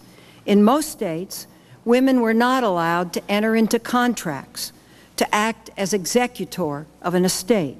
They had limited inheritance and child custody rights. It actually wasn't until 1839 that a woman could own property separate from her husband, when Mississippi passed the Married Woman's Property Act. It wasn't until the 19th century that women began working outside their homes in large numbers. Most often, women were employed as teachers or nurses, and in textile mills and garment shops. As women entered into the workforce, we had to fight our way into non-traditional fields: medicine, law, business, and yes, even politics. The American Medical Association was founded in 1846, but it barred women for 69 years from membership until 1915. The American Bar Association was founded in 1876, but it barred women and did not admit them until 1918. That's 42 years later. And it wasn't until 1920 when, after a very hard fight, women won the right to vote, not even 100 years ago. By virtue of our accomplishments and our history, women have a perspective, I think, that's been recognized as unique and valuable. With the retirement of Justice Sandra Day O'Connor, the Court loses the important perspective she brought as a woman and the deciding vote in a number of critical cases. For me, and I said this to you privately, and I'll say more about it in my time on questions, one of the most important issues that needs to be addressed by you is the constitutional right to privacy. I'm concerned by a trend on the Court to limit this right and thereby to curtail the autonomy that we have fought for and achieved, in this case, over just simply controlling our own reproductive system rather than having some politicians do it for us. It would be very difficult, and I said this to you privately and I said it publicly, for me to vote to confirm someone whom I knew would overturn Roe v. Wade. Because I remember, and many of the young women here don't, what it was like when abortion was illegal in America. As a college student at Stanford, I watched the passing of the plate to collect money so a young woman could go to Tijuana for a back alley abortion. I knew a young woman who killed herself because she was pregnant. And in the 1960s then, as a member of the California Women's Board of Terms and Parole, when California had what was called the indeterminate sentence law, I actually sentenced women who committed abortions to prison terms. I saw the morbidity, I saw the injuries they caused, and I don't want to go back to those days. How the court decides future cases could determine whether both the beginning of life and the end of life decisions remain private, or whether individuals could be subject to government intrusion or perhaps the risk of prison. And I'll be looking to understand your views on the constitutional provision for providing for the separation of church and state. Once again, history. For centuries, individuals have been persecuted for their religious beliefs. During the Roman Empire, the Middle Ages, the Reformation, and even today, millions of innocent people have been killed or tortured because of their religion. A week ago, I was walking up the Danube River in Budapest when I saw on the shore 60 pair of shoes covered in copper, women's shoes, men's shoes, small, tiny children's shoes. They lined the bank of the river. My time is already up. May I just finish this one paragraph? Yes. During World War II, it turned out that Hungarian fascist and Nazi soldiers forced thousands of Jews, including men, women, and children, to remove their shoes before shooting them and letting their bodies float down the Danube. These shoes represent a powerful symbol of how religion has been used in catastrophic ways historically. The rest of my comments we'll have to wait for. Thank you very much, Mr. Chairman. Thank you very much, Senator Feinstein. Senator Sessions. Thank you, Mr. Chairman. Judge Roberts, recalling the words of former Senator Alan Simpson when Justice Scalia was here, welcome to the pit. Congratulations on your nomination to be our nation's 17th Chief Justice. You're one of our nation's premier lawyers. Some have called you the finest appellate lawyer of your generation. You've won the respect of your colleagues, adversaries, and judges for your integrity, professionalism, and legal skill. And I salute President Bush for choosing you for this important position. But as you've already seen, our confirmation process is not a pretty sight.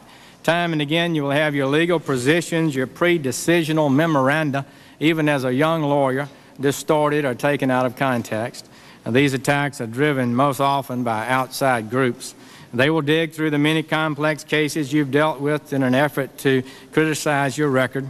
They'll produce on cue the most dire warnings that civil liberties in America will be lost forever if you're confirmed as a federal judge. It's really a form, a tax sheet. All they have to do is place your name in the blank space. These taxes, I think, are unfair and sometimes have been dishonest. My advice to you is this. Keep your famous good humor, take your time, and explain the procedural posture of the cases and exactly how you ruled as a judge or the position you took as a lawyer. Now, Americans know these matters are complex, and they'll appreciate your answers. The American commitment to the rule of law is one of our most exceptional characteristics as a people. It is the foundation of our liberties and our productive economic system. It's a product of centuries of development. In his magnificent speech in March of 1775 in the House of Commons, Urging King George not to go to war against the colonies, Edmund Burke described America's commitment to the rule of law by saying, "In no country, perhaps in the world, is the law so general a study," adding, "I hear they may have sold as many of Blackstone's commentaries on the law in America as in England." Frankly, but activism by a growing number of judges threatens our judiciary. And frankly, that's what I'm hearing as I talk to my constituents and hear from the American people. Activism is when a judge allows his personal views on a policy issue to infect his judgments. Activist rulings are not based on statutes or the Constitution, but reflect whatever a judge may think is decent or public policy. This should not be, but even some members of our body have encouraged this thinking. Indeed, Judge Roberts, one senator in recent weeks, demanded to know whose side you're on before he voted. His statement provides a direct glance, I think, into the philosophy of activism. When we have an activist judiciary, the personal views of a judge become everything. Who the judge is and whose side the judge is on, not the law and the facts, will determine the outcome of a case. Since judges hold their offices for as long as they live or choose to serve and are unaccountable to the citizenry, activist rulings strike at the heart of democracy. 5 members of the court may effectively become a continuing constitutional convention on important questions such as taking of private property, the definition of marriage, the Pledge of Allegiance, or a moment of silence before a school day. If a Congress acts wrongly, new members may be elected and the result changed by a simple majority. A Supreme Court decision founded on the Constitution can be changed by the people only by constitutional amendment, which requires 2/3 vote of both houses and 3/4 of the state legislatures. This result-driven philosophy of activism does not respect law. It is a postmodern philosophy that elevates outcomes over law. Today, many believe the law does not have an inherent moral power and that words do not have and cannot have fixed meanings. Judges are thus encouraged to liberally interpret the words to reach the results the judge believes is correct. Activist Supreme Court judges have done this in recent years by saying they are interpreting the plain words of the Constitution in light of evolving standards of decency. This phrase has actually formed the legal basis for a number of recent decisions. But as a legal test, it utterly fails because the words can mean whatever a judge wants them to mean. It is not objective, cannot be consistently followed, and is thus by definition not law, but a license. Such vague standards provide the court a license to legislate, a power the Constitution did not provide judges. Indeed, recently this license has led some judges to conclude they may look beyond American standards of decency to the standards of foreign nations in an attempt to justify their decisions. The arrogant nature of this concept is further revealed by a Supreme Court ruling in 2003 when the Supreme Court explicitly declared that the Constitution prohibits the elected representatives of the people, us, from relying on established morality as a basis for the laws they pass. The Court thus declares itself free to, in effect, amend the Constitution by redefining its words to impose whatever it decides is evolving standards of decency, yet at the same time it prohibits legislatures from enacting laws based on objective standards of morality. While these unprincipled decisions are becoming too frequent, I do not want to suggest that such is the common practice in courts in America. Having practiced full-time in federal court for 14 years, I witnessed this firsthand. Day after day, if the law and facts were on my side, I would win consistently. If they were not, I would lose. This was true regardless of whether the judge was a Democrat, a Republican, a liberal, or conservative. Certainly our founders were so adamant that judges be unbiased and committed to the law that they drafted a Constitution that gave them a lifetime appointment and provided that Congress could not even reduce their pay. My fear today is that many have come to believe that to expect objectivity in judges is hopelessly naive. Liberals and conservatives openly make this point. On one committee, one that Senator Kyle quoted Lloyd Cutler as testifying at, we focused on the question of whether or not ideology could be a factor in judges' rulings, and that we should in effect admit that people have political views and that those political views will infect their rulings, and therefore we should openly talk about that. A writer in the Conservative National Review complained that Republicans are hurting the conservative cause by insisting on, quote, abiding by those outdated norms, in effect suggesting conservatives should get their guys in there to promote their ideas. While many advocates on the left and right would like a court that promotes their agenda, I do not want that, and neither do the American people.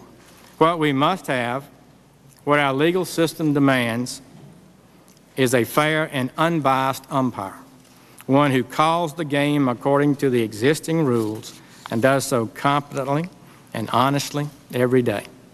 This is the American ideal of law. Ideals are important because they form the goals to which we all strive. We must never abandon our ideal of an unbiased judges who rule fairly without regard to politics. Two important bipartisan commissions, the Miller Center of Public Affairs at the University of Virginia and the Citizens for Independent Courts, have issued reports that deplore any policies that would tend to politicize the courts. These hearings, therefore, provide this nation an excellent opportunity to discuss these important concepts. Our nation cries out for judges who love the law and who work every day to uphold its moral authority. The people rightly demand judges who follow, not make law. And from everything I've seen and from what I've read, Judge Roberts, you are just the man to fill that need, straight from central casting. We unanimously confirmed you 2 years ago to the Court of Appeals.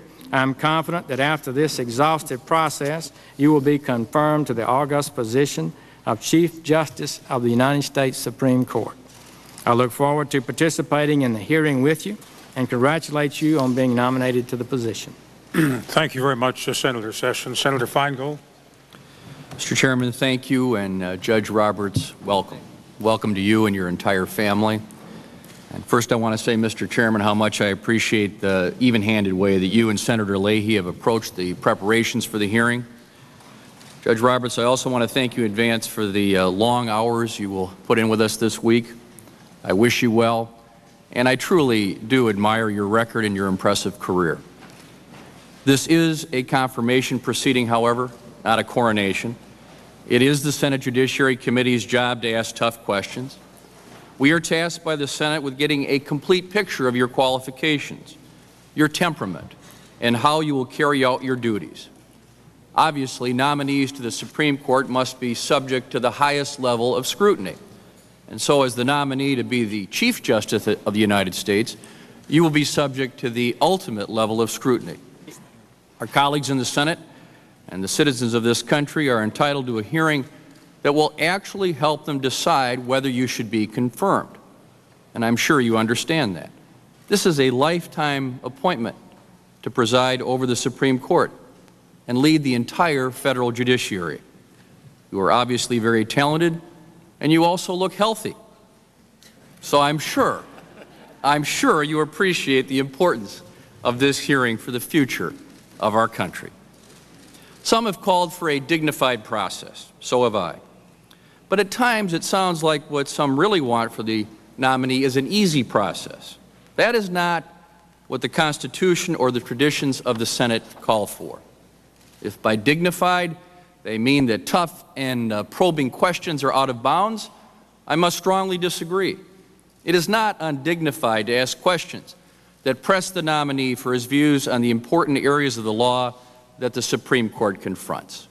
It is not undignified to review and explore the nominee's writings, his past statements, the briefs he's filed, the memos he has written. It is not undignified to ask the nominee questions he would rather not answer, should he prefer to remain inscrutable or, worse yet, all things to all people. This process is not a game. It is not a political contest.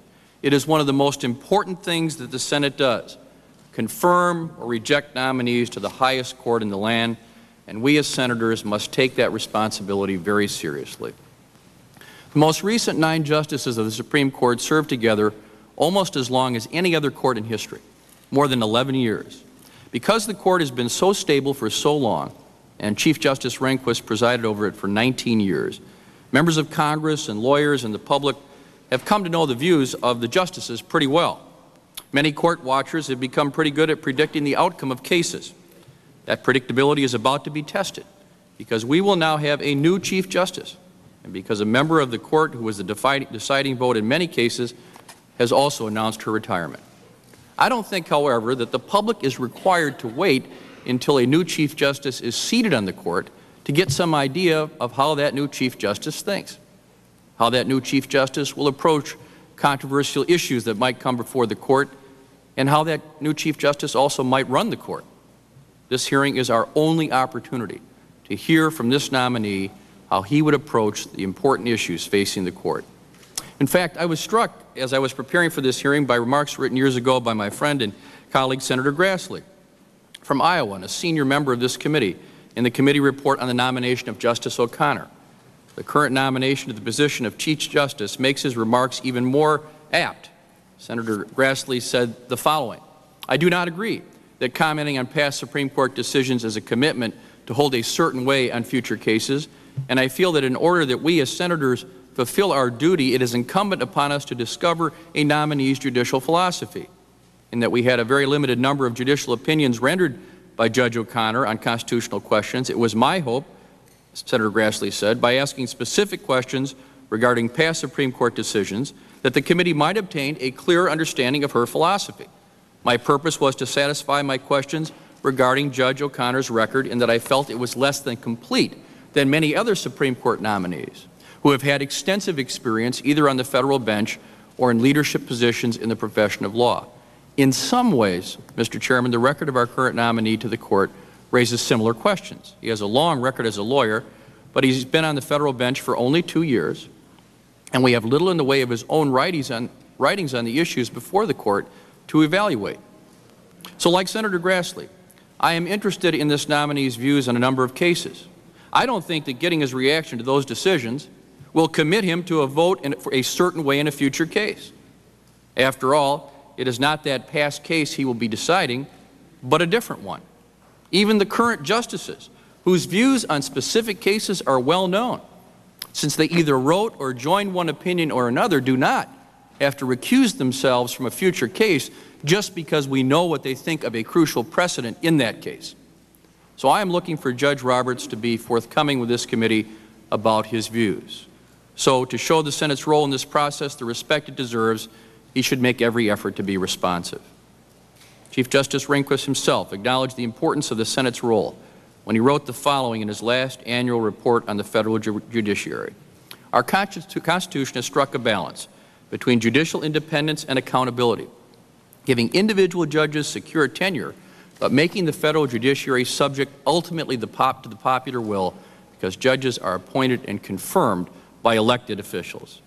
Now that suggests to me that it is not only permissible, but critical that the Senate seek to learn as much as it can about the views of nominees, and that nominees be as forthcoming as they possibly can be without compromising their independence.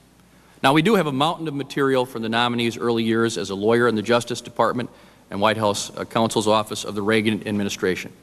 In memo after memo, his writing was highly ideological and sometimes dismissive of the views of others. I do, however, recognize that this is a different time, and he has been nominated to play a different kind of role than he played in those early Reagan years. So frankly, I will be looking for a somewhat different John Roberts than the John Roberts of 1985, as I have a chance to ask questions about topics such as executive power, civil liberties, voting rights, the death penalty, and other important issues. I hope to see how his views have developed and changed over the years. Of course, the best evidence of this would be some more recent writings of the nominee. But the administration has steadfastly refused a reasonable request for documents pertaining to a small fraction of the cases in which he participated as Deputy Solicitor General during the administration of President George H.W. Bush. I find this refusal very troubling in light of the ample precedent for releasing such documents in this kind of proceeding and the weakness of any claim that the release would damage the litigating position of the United States over 12 years later. And I also must say, candidly, the refusal gives rise to a reasonable inference that the administration has something to hide here. The administration has done this nominee no service by maintaining its intransigent position.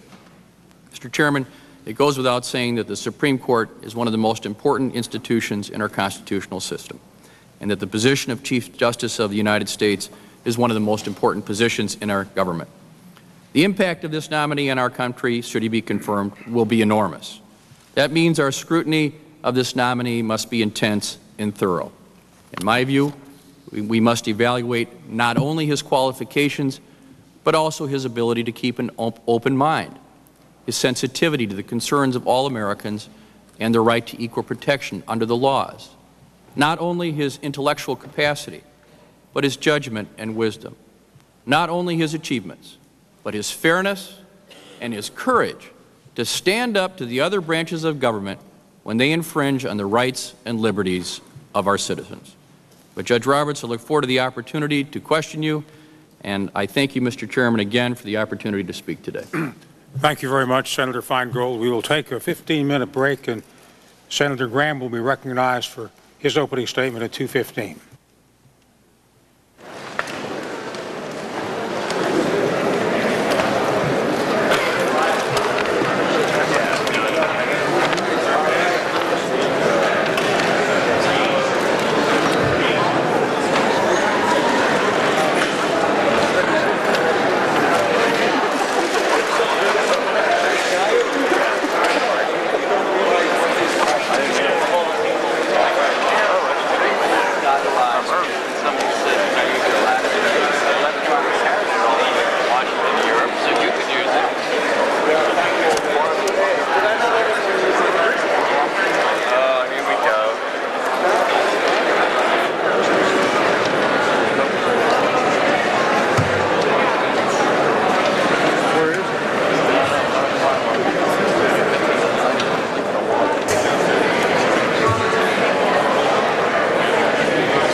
Consideration of the press.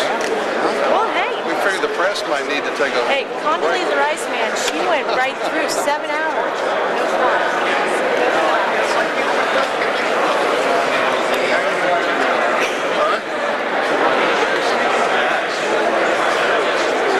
How do you think it's going?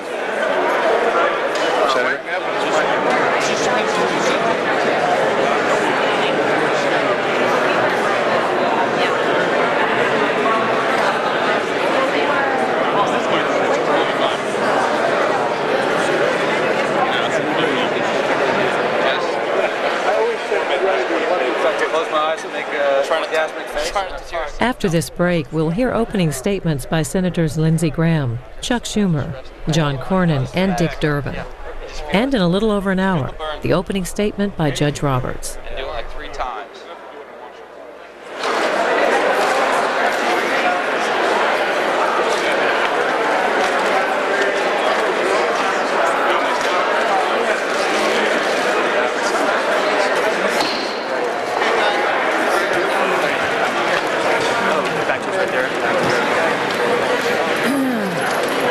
2:15, and we will let me see. I'm not resume. Opening statements.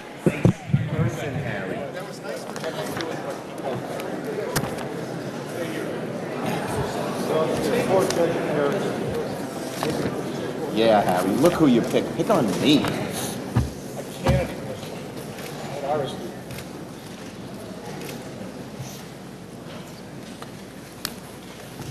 Gotta wait for the judge.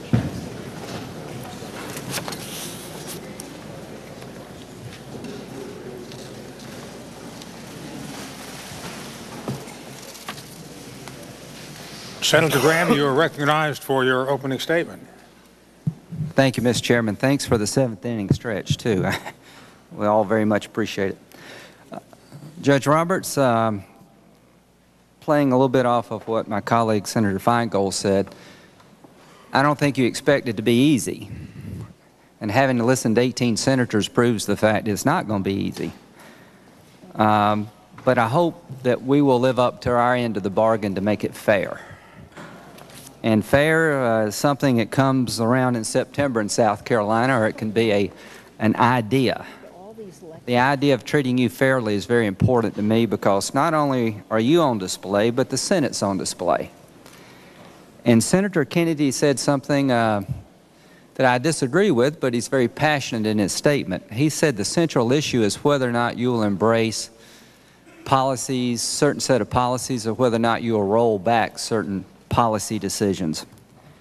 I respectfully disagree with Senator Kennedy. To me, the central issue before the Senate is whether or not the Senate will allow President Bush to fulfill his campaign promise to appoint a well-qualified strict constructionist to the Supreme Court, and in this case, to appoint a Chief Justice to the Supreme Court in the mold of Justice Rehnquist. He's been elected president twice. He has not hidden from the public what his view of a Supreme Court justice should be and the philosophy that they should embrace. In my opinion, by picking you, he has lived up to his end of the bargain with the American people by choosing a well-qualified strict constructionist. You have been described as brilliant, talented, and well-qualified, and that's by Democrats. The question is that enough in 2005 to get confirmed? Maybe not.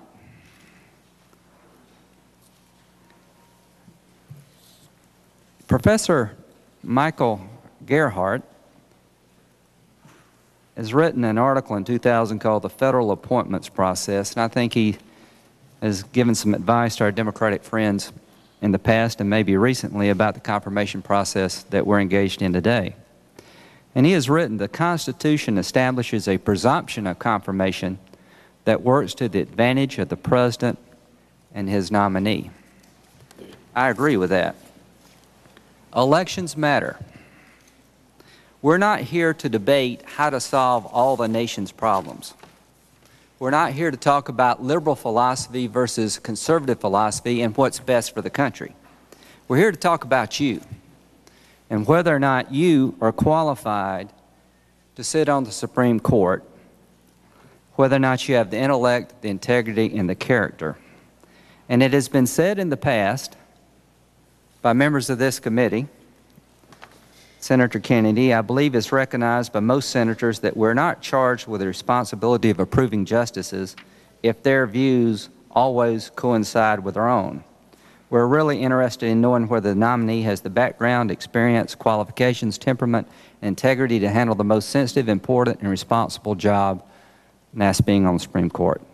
If you're looking for consistency, you probably come to the wrong place.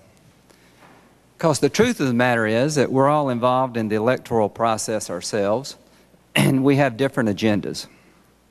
Your memos are going to be talked about.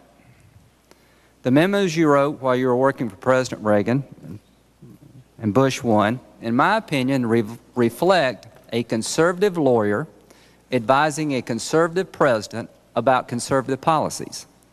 And to some, those policies make no sense.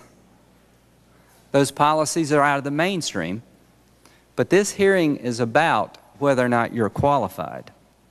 and whether or not Reagan conservatism is in the mainstream. Is affirmative action requires quotas? From a conservative point of view, no. From a conservative point of view, we don't want federal judges setting the value of someone's wages from the bench, and you wrote about that. Now, some people want that, but conservatives don't. Environmental policies. We want a clean environment. We don't want to ruin the economy in the process. We want to be able to build levees to protect cities. Conservatives have a different view of a lot of issues versus our friends on the other side. The election determines how that shakes out. We're here to determine whether or not you and all you've done in your life makes you a fitting candidate to be on the Supreme Court. Before we got here, the Senate was in disarray.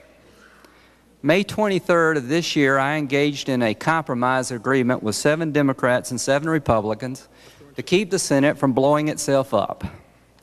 You're the first nomination that we've dealt with in any significant manner after that agreement. There's plenty of blame to go around, Judge Roberts. On our watch, I'm sure we did things in committee that were very unfair to Democratic nominees, particularly by President Clinton. And at the time of that agreement, there were 10 people being filibustered for the first time in the history of the Senate in a partisan manner that were going to be on the Court of Appeals. We were in chaos. We were at each other's throats. And since May 23rd, we've done better. The Senate has gotten back to a more traditional role when it comes to judges. And as Senator Specter described the committee, we've done some good things here on this committee and the Senate as a whole. I hope we will take the chance to start over because the public approval of the Senate now is in the 30s. And that's not your fault, Judge Roberts, it's our fault.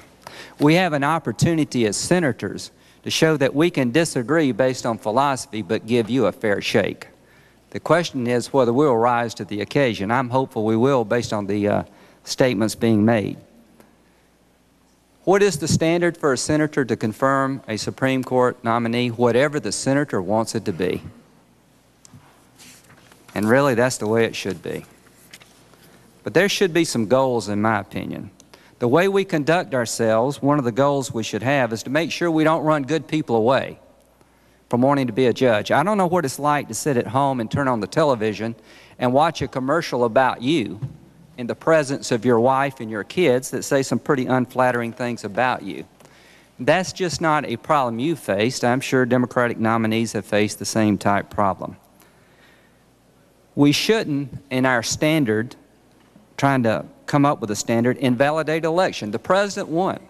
The president told us what he's going to do, and he did it. He picked a strict constructionist to be on the Supreme Court. If anybody's surprised, they weren't listening to the last campaign. Roe v. Wade. It divides America. If you believe in polling, most Americans would like to see the decision stand, even though we're divided 50-50 on the idea of abortion on demand. My good friend from California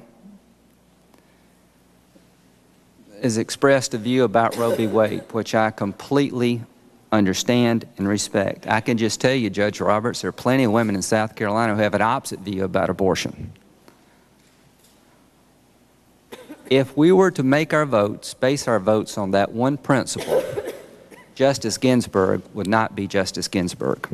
In her writing, she embraced the idea of federal funding for abortion. She indicated that an abortion right was based on the Equal Protection Clause of the Constitution. I dare say that 90% of the Republican caucus is pro-life. I dare say that 90% of the Democratic caucus is pro-choice. Justice Ginsburg got 96 votes, even though she expressed a view of the federal government's role in abortion that I completely disagree with, and I think most conservatives disagree with.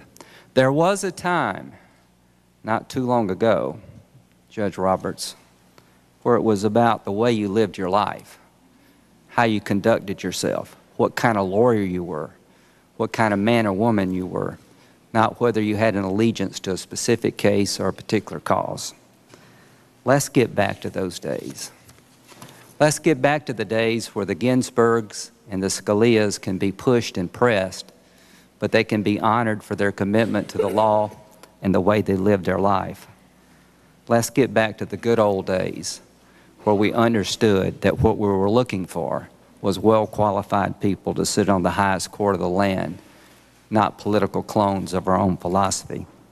The reason I signed the agreement more than anything else was that I loved the law. The role of the law in our society is so important. You take out the rule of law and you don't have a democracy.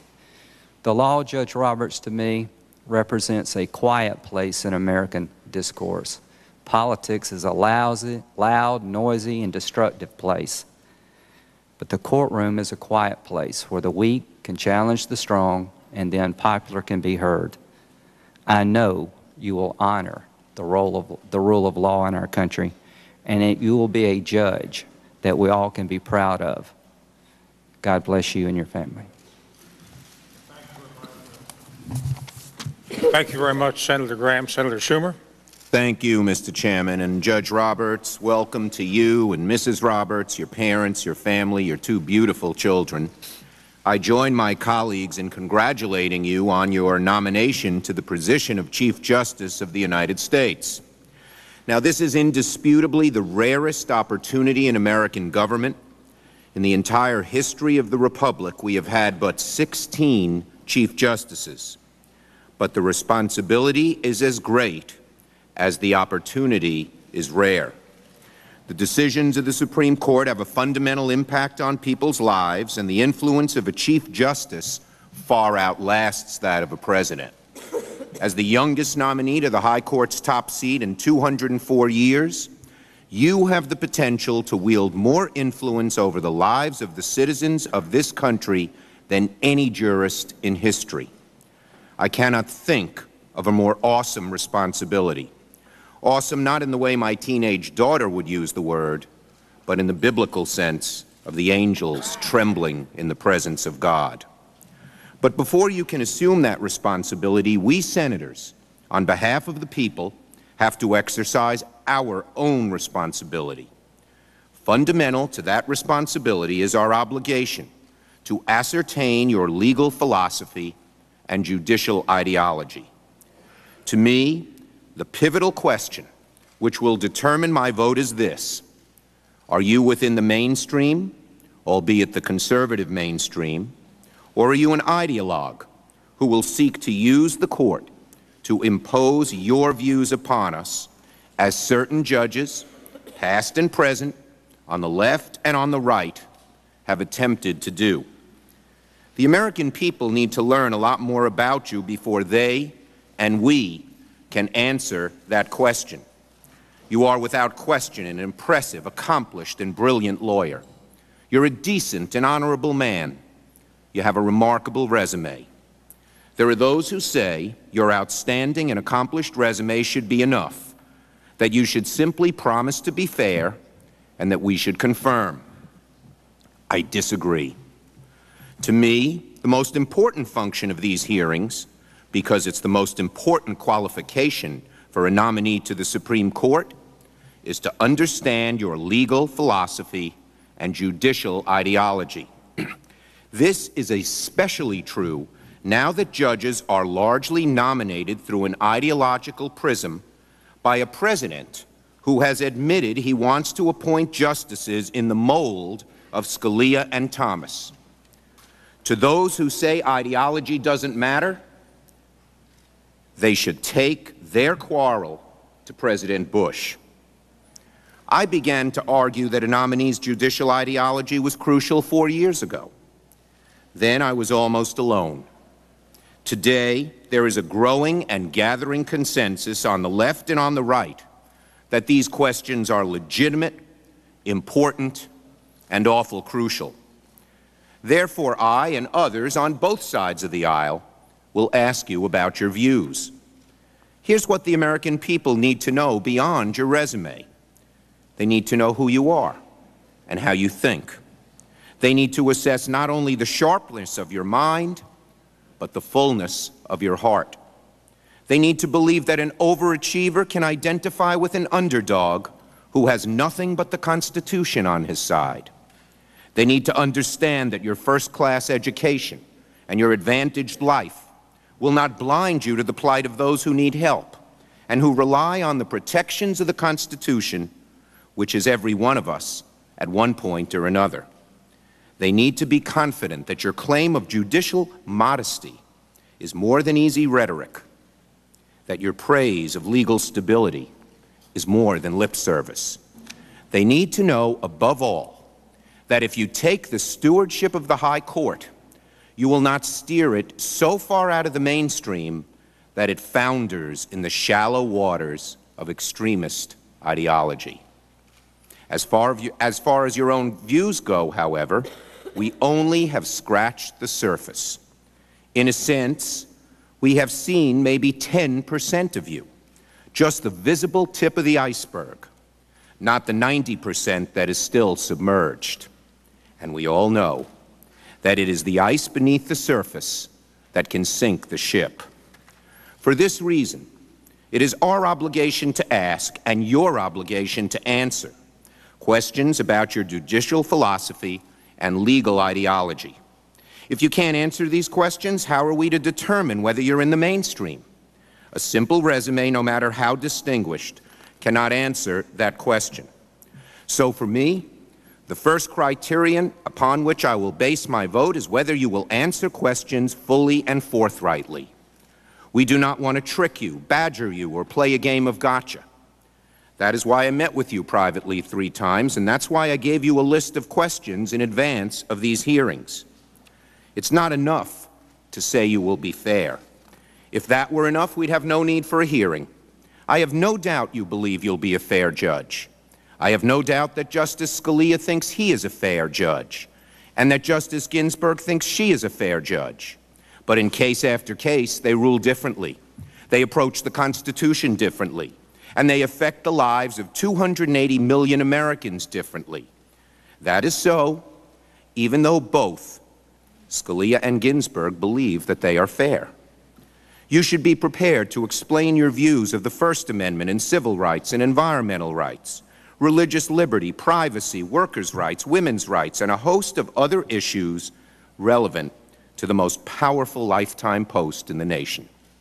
Now, having established that ideology and judicial philosophy are important, what's the best way to go about questioning on these subjects? The best way, I believe, is through understanding your views about particular past cases, not future cases that haven't been decided, but past, already decided cases. It's not the only way, but it's the best and most straightforward way. Some have argued that questioning a nominee about his or her personal views of the Constitution or about decided cases indicates prejudgment about a future case. It does nothing of the sort. Most nominees who have come before us, including Justice Ginsburg, whose precedents you often cite, have answered such questions. Contrary to popular mythology, when she was a nominee, Justice Ginsburg gave lengthy answers to scores of questions about constitutional law and decided cases, including individual autonomy, the First Amendment, criminal law, choice, discrimination, and gender equality. Although there were places she said she did not want to answer, she spoke about dozens of Supreme Court cases and often gave her unvarnished impressions, suggesting that some were problematic in their reasoning, while others were eloquent in their vindication of important constitutional principles. And nominee after nominee, from Powell to Thomas to Breyer, answered numerous questions about decided cases, and no one ever questioned their fitness to hear cases on issues raised during confirmation hearings. So I hope you'll decide to answer questions about decided cases, which so many other nominees have done. If you refuse to talk about already decided cases, the burden, sir, is on you, one of the most preeminent litigators in America, to figure out a way in plain English to help us determine whether you'll be a conservative, but mainstream conservative Chief Justice, or an ideologue. Let me be clear. I know you're a conservative.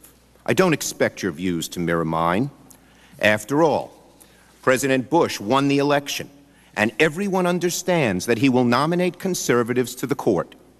But while we certainly do not expect the court to move to the left under the president, it should not move radically to the right.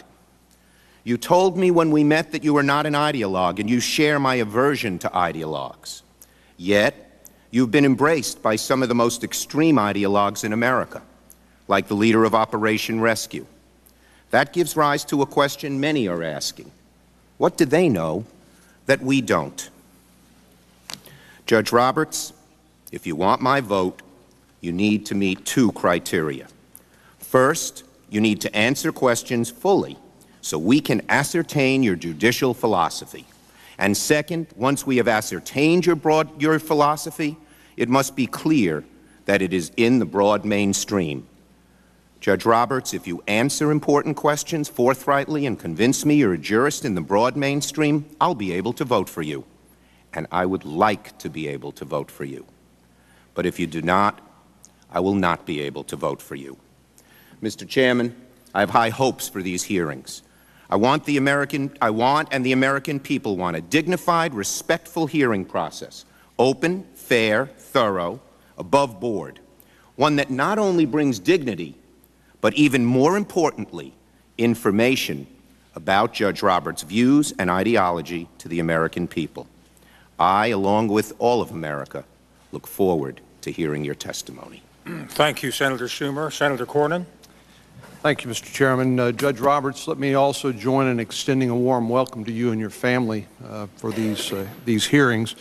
As the 15th speaker in the order of seniority here, I recall the adage I learned when I first came to Washington that everything's been said, but not everyone has said it yet.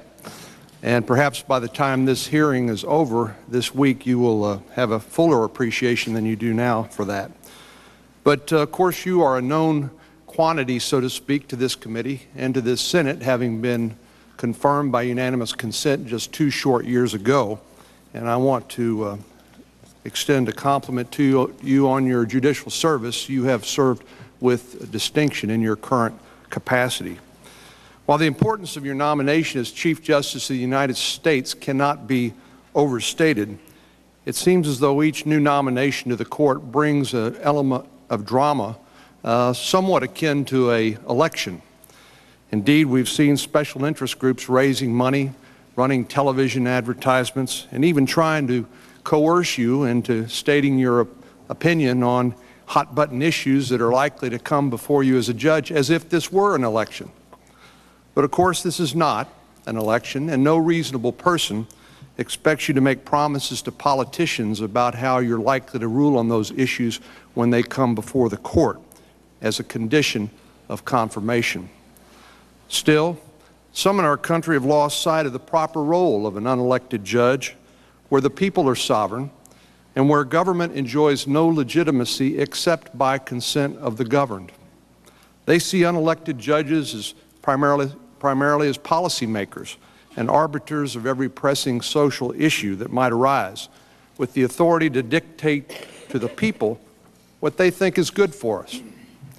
Well, this ideal of the Supreme Court as a super legislature to which we might turn to give us everything that is good and stop everything that is bad is not a view that I share, nor for that matter did those who wrote and ratified the Constitution.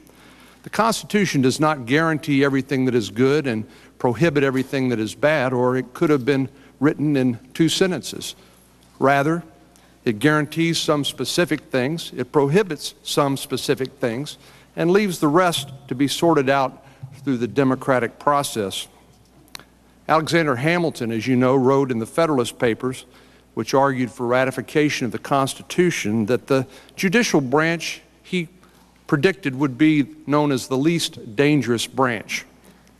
He believed that there is no liberty if the power of judging is not separated from the legislative and executive powers. Its sole purpose was to interpret and apply the laws of the land. Its role would be limited. Regrettably, justices have not always been faithful to this constitutional design. All we need to do is to look at the Supreme Court's track record to see why abdicating our right of self-government to 9 judges isolated behind a monumental marble edifice far removed from the life experiences of the average American is a bad idea. For example, the Constitution says in part that the federal government shall not prohibit the free exercise of religion or abridge freedom of speech. Many Americans, including me, are concerned that the Supreme Court, by erecting extra-constitutional and contradictory judge-made standards in this area of the law, has effectively banned voluntary religious expression from much of our public life, turning what should be official neutrality into a policy of official hostility. To be sure, the court has been zealous in protecting the rights of those who express themselves or promote their products using violence or sex. But voluntary expression of one's faith? Never. Likewise, many Americans, including me, are baffled that the Supreme Court recently saw fit to strike down the display of the Ten Commandments in Kentucky, but uphold the constitutionality of a display in Texas, even while the Ten Commandments itself is prominently displayed in the chambers of the United States Supreme Court on its ceiling. Many Americans, including me, wondered what to read into the court's recent dismissal of a suit seeking to deny school children the right to recite the Pledge of Allegiance because it contains the words, "One nation under God." A majority of the court refused to agree that the pledge was constitutional, leaving this time-honored tradition of school children across our nation in legal limbo. And recently, the court expanded the awesome power of government to condemn private property beyond all previous bounds by reading the public use limitation on eminent domain right out of the Constitution.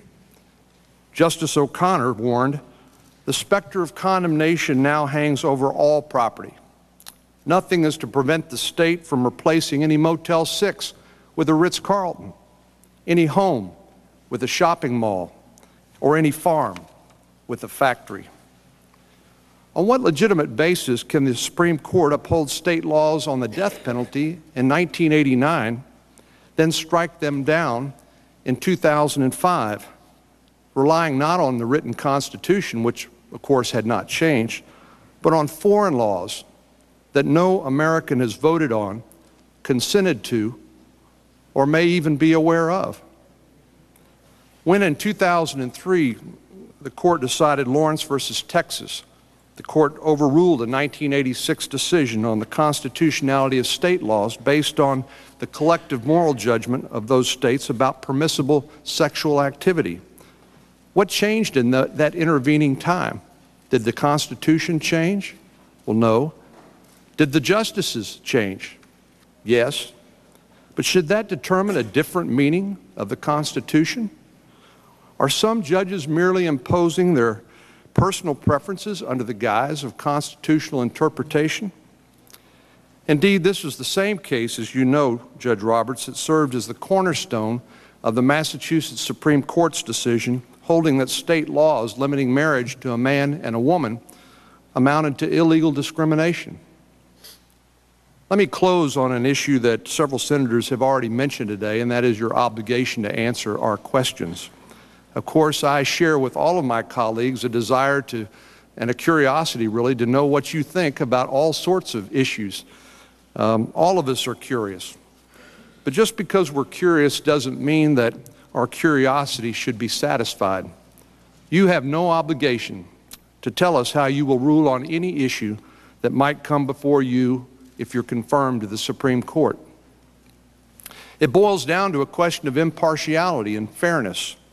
One characteristic of a good judge is that they keep an open mind until they hear the facts and hear the lawyers argue the case before them. If you pledge today to rule a certain way on an issue, how can parties to future cases possibly feel that they would ever have a fair day in court?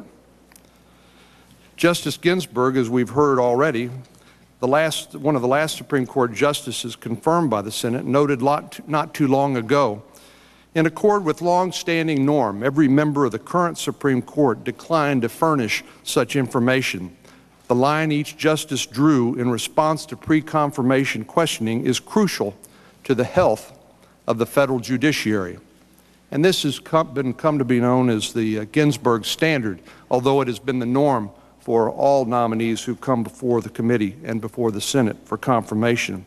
Now, I know some of the members of the committee will ask you questions that you can't answer. They'll try to entice you to abandon the rules of ethics and the long tradition described by Justice Ginsburg. But that should not concern you, Judge Roberts. Don't take the bait. Do not head down that road, but do exactly what every nominee of every Republican president and every Democrat president has done. Decline to answer any question that you feel would compromise your ability to do your job. The vast majority of the Senate, I am convinced, will not punish you for doing so. Rather, I'm convinced that the vast majority of the Senate will respect you for this decision because it will show you are a person of deep integrity and independence, unwilling to trade your ethics for a confirmation vote. Again, let me say welcome to you again before the committee, and thank you for your continued willingness to serve this great nation.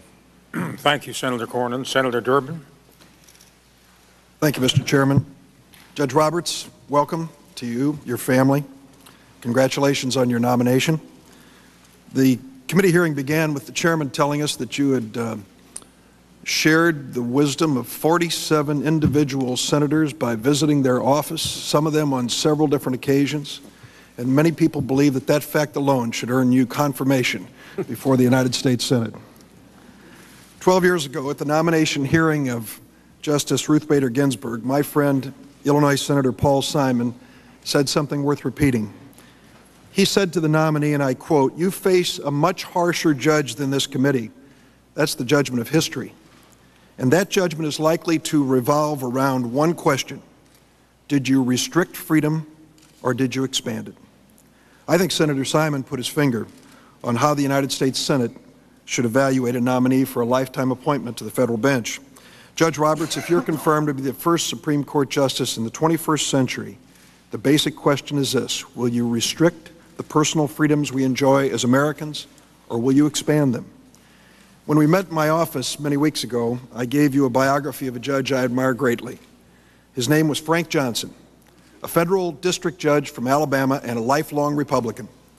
50 years ago, following the arrest of Rosa Parks, Judge Johnson ruled that African Americans in Montgomery, Alabama were acting within their constitutional rights when they organized a boycott of the buses, and that Martin Luther King Jr. and others could march from Selma to Montgomery. As a result of those decisions, the Ku Klux Klan branded Johnson the most hated man in America. Wooden crosses were burned on his lawn. He received so many death threats that his family was under constant federal protection from 1961 to 1975. Judge Frank Johnson was denounced as a judicial activist and threatened with impeachment. He had the courage to expand freedom in America. Judge Roberts, I hope that you agree America must never return to those days of discrimination and limitations on our freedom. Now, some of the memos you wrote that I talked to you about in my office many, many years ago in the Reagan administration have raised some serious concerns about where you stand on civil rights and women's rights, concerns that have led some of the most respected civil rights groups in America to openly oppose your nomination. So it's important for you at this hearing to answer the questions and to tell us your views on civil rights and equality and the role of courts in protecting these basic freedoms. This hearing is your opportunity to clarify the record, to explain your views. We can't assume that time or maturity has changed your thinking from those Reagan-era memos. The refusal of the White House to disclose documents on 16 specific cases you wrote as Deputy Solicitor General deny this committee more contemporary expressions of your values. Only your testimony before this committee can convince us that John Roberts of 2005 will be a truly impartial and open-minded Chief Justice. Concerns have also been raised about some of the things you wrote relative to the right of privacy. We've gone through Griswold. We know what that Supreme Court decision meant in 1965, 40 years ago, when the court struck down the Connecticut statute, which made it a crime for married couples to buy and use birth control. They said there was a fundamental right of privacy in that Constitution, though you can search every word of it and not find the word privacy. But it's far from settled law in the minds of many. 40 years later, there have been new efforts to restrict the right of privacy. attempts to impose gag rules on doctors when they speak to their patients about family planning. You saw it in the sad debate over the tragedy of Terri Schiavo, a debate that led some members of Congress to threaten judges who disagreed with their point of view with impeachment. And you can find it in the eagerness to authorize the government to pry into our financial records, medical records, and library records. Whether the court continues to recognize and protect America's right to privacy will have a profound impact on every American from birth to death. In your early writings that we have to rely on here, you referred to this right of privacy as an abstraction. We need to know if that's what you believe. We also need to hear your views on another basic issue, and that is the view on executive power. They don't teach this subject much in law school. It's not tested on any bar exam, but it's not been a major focus in many Supreme Court hearings. Yes, yet it's very important today. Some aspects of your record, your early record, when you were an attorney for a president, suggest you might be overly deferential to the executive branch. We need to know where you stand. Throughout history, during times of war, presidents have tried to restrict liberty in the name of security. The Supreme Court has always been the guardian of our Constitution. It's usually been up to the task, but sometimes it's failed, such as in the notorious Korematsu decision. We're being tested again. Will we stand by our Constitution in this age of terrorism? That challenge will fall especially on our Supreme Court and on you, Judge Roberts, if you're confirmed. We also need to know what you think about religious liberty. Over the past few decades, the Supreme Court has maintained a delicate yet what I believe proper balance between church and state. Justice Sandra Day O'Connor said it so well in the recent Ten Commandments decision, and I quote, "At a time when we see around the world the violent consequences of the assumption of religious authority by government, Americans may count themselves fortunate. Our regard for constitutional boundaries has protected us from similar travails, while allowing private religious exercise to flourish. Those who would renegotiate the boundaries between church and state must answer a difficult question. Why would we trade a system that has served us so well for one that has served others so poorly?" I asked you a question when you came by to see me, which I'm not sure either one of us could answer at that moment. I asked you, who has the burden of proof at this hearing? Do you have the burden to prove that you are a person worthy of a lifetime appointment before the Supreme Court? Or do we have the burden to prove that President Bush was wrong in selecting you? Your position as Supreme Court Justice, Chief Justice, gives you extraordinary power to appoint 11 judges on the FISA Court, which has the authority to issue warrants for search and wiretaps of American citizens, all the way to the establishment of rules of criminal and civil procedure. No one has the right to sit on that court. No one has the right to be Chief Justice, but they can earn it through a hearing such as the one which we have today. I'd like to say that I spoke earlier about the courage of Frank Johnson. A few months ago, another judge of rare courage testified before this committee. Her name is Joan Lefkoe. She's a federal judge in Chicago, and I was honored to nominate her. Last February, her husband and mother were murdered in her home by a deranged man who was angry that she had dismissed his lawsuit. In her remarks to the committee, Judge Lefkoe said that the murders of her family members were, quote, "a direct result of a decision made in the course of fulfilling our duty to do justice without fear or favor." In my view, that is the only proper test for a Supreme Court justice. Will he do justice without fear or favor? Will he expand freedom for all Americans, as Judge Frank Johnson, the condemned judicial activist, once did? I congratulate you, Judge Roberts, on your nomination, your accomplished career, and I look forward to these hearings to give you your chance in the next several days, not to rely on 20-year-old memos or innuendos and statements by those who are not part of the hearing, but in your own words, a chance to tell us and to tell the American people what you truly believe. If you believe that you have the burden at this hearing to establish why you are worthy of this, the highest ranking position of a judge in America, I hope that you will be forthcoming. If you do not answer the questions, if you hold back, if you believe, as some on the other side have suggested, that you have no responsibility to answer these questions, I'm afraid that the results will not be as positive. I certainly hope that they will be positive. Thank you. Thank you, Senator Durbin. I recognize now Senator Brownback, and also recognize today as his birthday. Thank you very much. And this is certainly a long way to spend it. It's seeming like a long birthday. Thank you. Judge Roberts, as one of my colleagues just saying, I hope we're done before my birthday ends. I welcome you to the court. Delighted to have you here, you and your family. I want to congratulate you on your lifetime of service thus far, and looking forward to future service that you'll have for this great land. I recall the meeting that you and I had in my office, as many of the members here have as well, and enjoyed them. You said two things in there that I particularly took away and hung on as an indicator of yourself and how you would look at the courts, and also what America needed from our courts. One of the statements was that we need a more modest court. And I looked at that and I thought about it, and I thought that's exactly, I think, the way the American people would look at the situation today. We need a more modest court. A court that's a court, but not a super legislature, as you've heard others refer to, or is in a different role, but is a court. And that's what it needs to be, and that's what we need to have. One that looks at the Constitution as it is, not as we wish it might be, but as it is, so that we can be a nation that's a rule of law nation. You had a second point that was very apt, I thought, when you talked about the courts in baseball. You drew the analogy of those two together, which was apt, I thought, and you said it's a bad thing when the umpire is the most watched person on the field.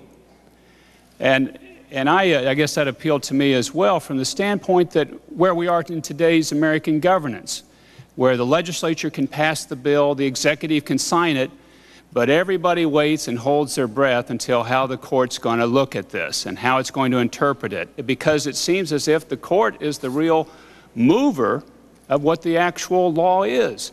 And that's a bad thing. The umpire should call the ball fair or foul. It's in or it's out, but not get actively involved as a player on the field. And unfortunately, we've gotten to a point today where, in many respects, the judiciary is the most active policy player on the field. I was struck by your nomination and what you said when you were nominated, that you, quote, had a profound appreciation for the role of the court in our constitutional democracy. And that's something I think we all respect and we look for in what we need to do. Democracy, I believe, loses its luster when justices on the high court, who are unelected and not directly accountable, invent constitutional rights and alter the balance of governmental powers in ways that find no support in the text, the structure, or the history of the Constitution. Unfortunately, the court in recent years, I believe, has gone into that terrain.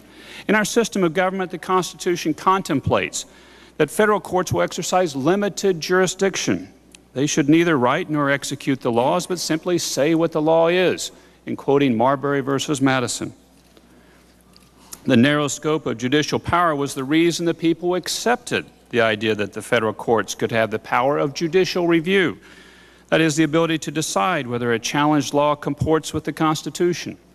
The people believed that the courts would maintain their independence and, at the same time, would recognize their role by deferring to the political branches on policy choices. Legitimacy based on judicial restraint was a concept perhaps best expressed by Justice Felix Frankfurter, appointed by President Franklin Delano Roosevelt. He said this: "Courts are not representative bodies. They are not designed to be a good reflex of a democratic society. Their judgment is best informed and therefore most dependable within narrow limits. Their essential quality is detachment founded on independence, and history teaches that the independence of the judiciary is jeopardized when courts become embroiled in the passions of the day and assume primary responsibility in choosing between competing political, economic, and social pressures. Primary responsibility for adjusting the interests which compete of necessity belongs to the Congress." Yet courts today have strayed far beyond this limited role. Constitutionalists from Hamilton to Frankfurter surely would be shocked at the broad sweep of judicial activity today.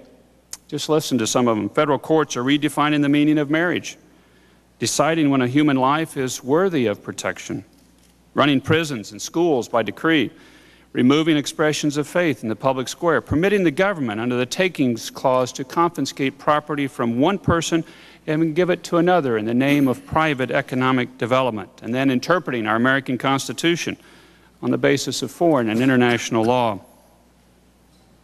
Perhaps the Supreme Court's most notorious exercise of raw political power came in Roe v. Wade and Doe v. Bolton, two 1973 cases based on false statements which invented a constitutional right to abortion. The issue had been handled by the people through their elected representatives prior to that time. Since that time, nearly 40 million children have been aborted in America. 40 million lives that could be amongst us, but are not.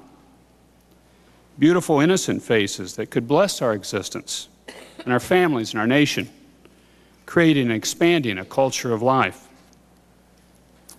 If you're confirmed, your court will decide if there is a constitutional right to partially deliver a late-term child and then destroy it. Partial birth abortion is making its way to the Supreme Court. The federal courts have thus far found laws limiting partial birth abortion unconstitutional. Now, it should be noted again, if Roe is overturned, it does not ban abortion in America. It merely returns the issue to the states. So states like Kansas or California can set the standards they see right and just. The principle of stare decisis will be involved. The Supreme Court frequently has overruled prior precedents, I would note. A case founded in my state, Brown versus the Board of Education, which overruled Plessy versus Ferguson, fits within a broad pattern, evident since the founding of the Supreme Court, revising previous decisions. I would note for you that by some measure, the Supreme Court has overruled itself in 174 cases, with a substantial majority of those cases involving constitutional, not statutory issues. One final thought. In a just and healthy society, both righteousness and justice travel together. Righteousness, the knowledge of right and wrong, good and evil, and that's something that's written within our hearts. Justice is the application of that knowledge. Everybody in our representative form of government tries to do both of these, righteousness and justice, within the boundaries set for each of us. No one branch has unlimited control. The Supreme Court has boundaries too. There are checks and balances on what it can deal with and what it can do. For instance, the court cannot appropriate money. That power is specifically left to the Congress in the Constitution, no matter how right or just the court may view the cause. We all are constitutional officers, sworn to uphold the Constitution. Yet each branch has separate functions, which the other branch can check and balance. The total system functions best when each branch does its job, but not the others. We've arrived at an important moment with your nomination to serve as Chief Justice of the United States. Quite a title. Will you serve as Hamilton assured the people by exercising judgment rather than will? By review of your many legal writings over the past quarter century, it leads me to believe that this is the case. I hope that this instinct will be proven correct during the days to come, that you, Judge Roberts, will be confirmed to serve as the first justice among equals, and that the noble legacy of the justice that you once served will be honored. God bless you and your family. Thank you, Senator Brownback. Senator Coburn. Thank you, Senator. First of all, I'd like to thank you and your staff, as well as all the staff of this committee. While we were traveling in August, they were laboring diligently to help prepare us for these hearings. I also think everybody should know that Senator Brownback's entering his 5th decade, so he can catch up with the rest of us. And finally, I'm somewhat amused at the propensity for us to project your life expectancy. I met with you twice, and as the only physician on this panel and one of the few non-lawyers on this panel, I find it somewhat amusing that we can predict that without a history of physical exam or a family history, but we'll let that pass.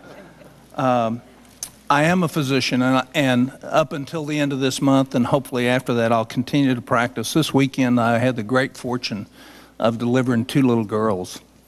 I've had the opportunity to talk with people from all walks of life as a physician. those that have nothing and those that have everything. And I believe the people in our country and in my state in particular are interested and concerned with two main issues. And one is this word of judicial activism that means such a different thing to so many different people. And the second is the polarization that has resulted from it, and the division that has occurred in our country that separates us and divides us at a time when we need to be together. We each have our own definition of judicial activism. Essentially, the court will not become an activist court if it adheres to its appropriate role and does not attempt to legislate or create policy. There always will be and should always be checks on each of the different branches of government. Yet look where we are today. Decades of judicial activism have created these huge rifts in the social fabric of our country. Whether we're on one side or the other, it's a tension pulling us apart rather than a tension pulling us together. I believe we've seen federal and state legislators' responsibility usurped by the court, especially to make important decisions. And I think that is what has created a lot of the division within our country. And I believe it's time that that stopped and a limited role for the Supreme Court. And I think we're willing to debate as a country what judicial activism is, but we're also wanting someone who will listen to both sides of that and in a measured and balanced way, knowing what the Constitution says and the restraint that our forefathers have written about, will take that into consideration. I'm deeply heartened in that I've read many statements that you've made that I believe you indicate a more proper role for that of the judiciary. And I believe in our discussions, super legislation, a super legislator body is not what the court was intended to be. When I ponder our country and its greatness, its weaknesses, its potential, my heart aches for less divisiveness,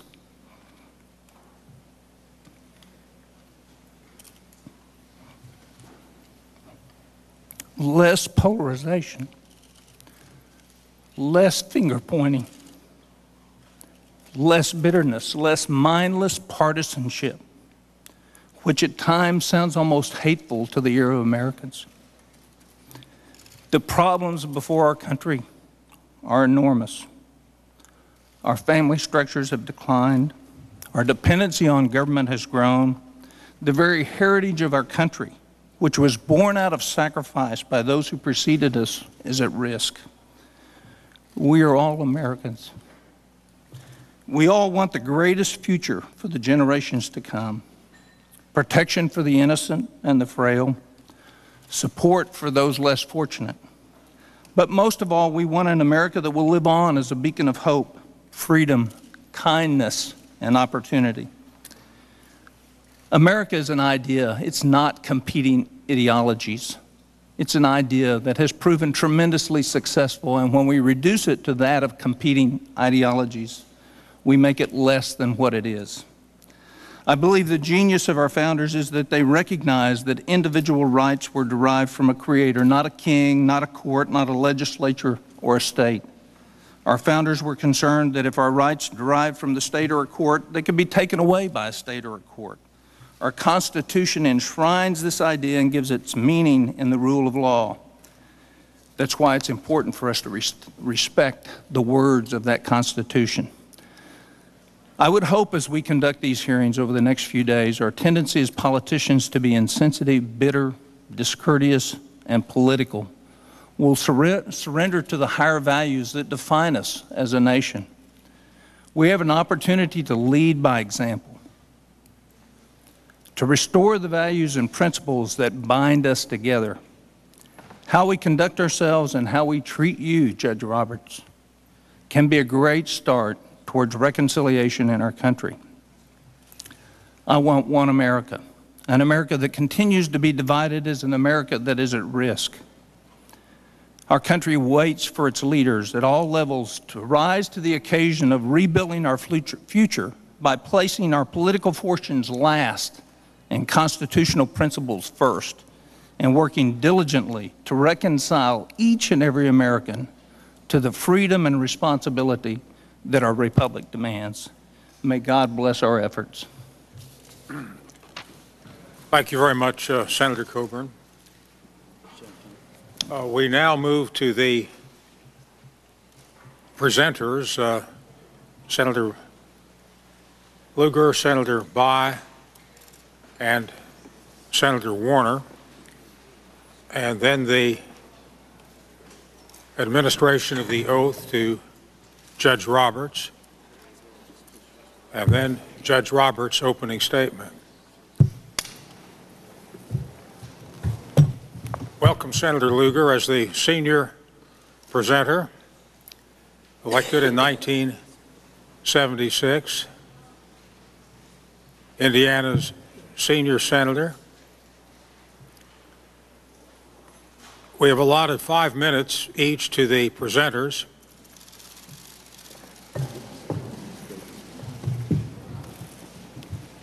And Senator Lugar, you are now recognized. Mr. Chairman, let me first ask that a copy of my full statement appear in the committee record. Without objection, your full statement will be made a part of the record.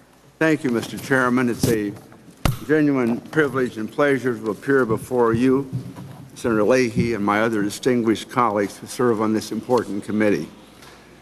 I'm pleased to introduce the President's nominee to serve as the 109th Justice of the Supreme Court and the 17th Chief Justice of the United States, John D. Roberts, Jr.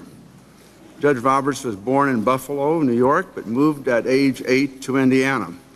The Roberts family settled in Long Beach, a small Hoosier community on the shores of Lake Michigan.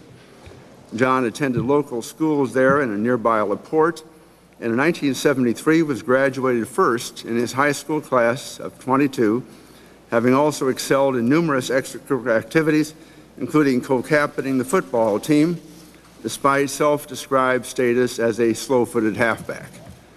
I know committee members will understand my observing that our state takes a certain pride of its own nomination by the President to lead the nation's highest court. Simply put, John Roberts is a brilliant lawyer, a jurist with an extraordinary record of accomplishments in public service. This exceptional blend of professional and personal qualifications is especially important now, given the further responsibilities Judge Roberts has been called upon to assume on the passing of the Chief Justice. I know Judge Roberts is keenly and humbly aware of the large shoes he has now been asked to fill, the more so since the late Chief Justice was his own initial boss when he arrived in Washington a quarter-century ago. All Americans can be grateful that Judge Roberts not only learned but has lived the lessons taught by his mentor and his role model.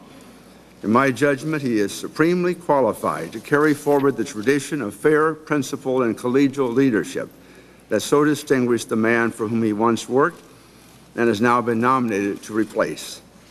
Under the judicial confirmation standards that prevail throughout most of our history, my remarks could appropriately end at this point, and the committee and the Senate as a whole could proceed to consider Judge Roberts' nomination in light of his outstanding qualifications.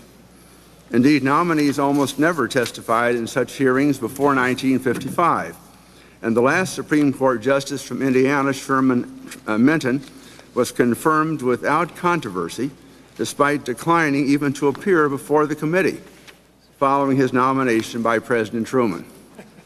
I am not troubled by the fact that the committee hearings, including testimony by Supreme Court nominees, now seems firmly established as a part of the confirmation process.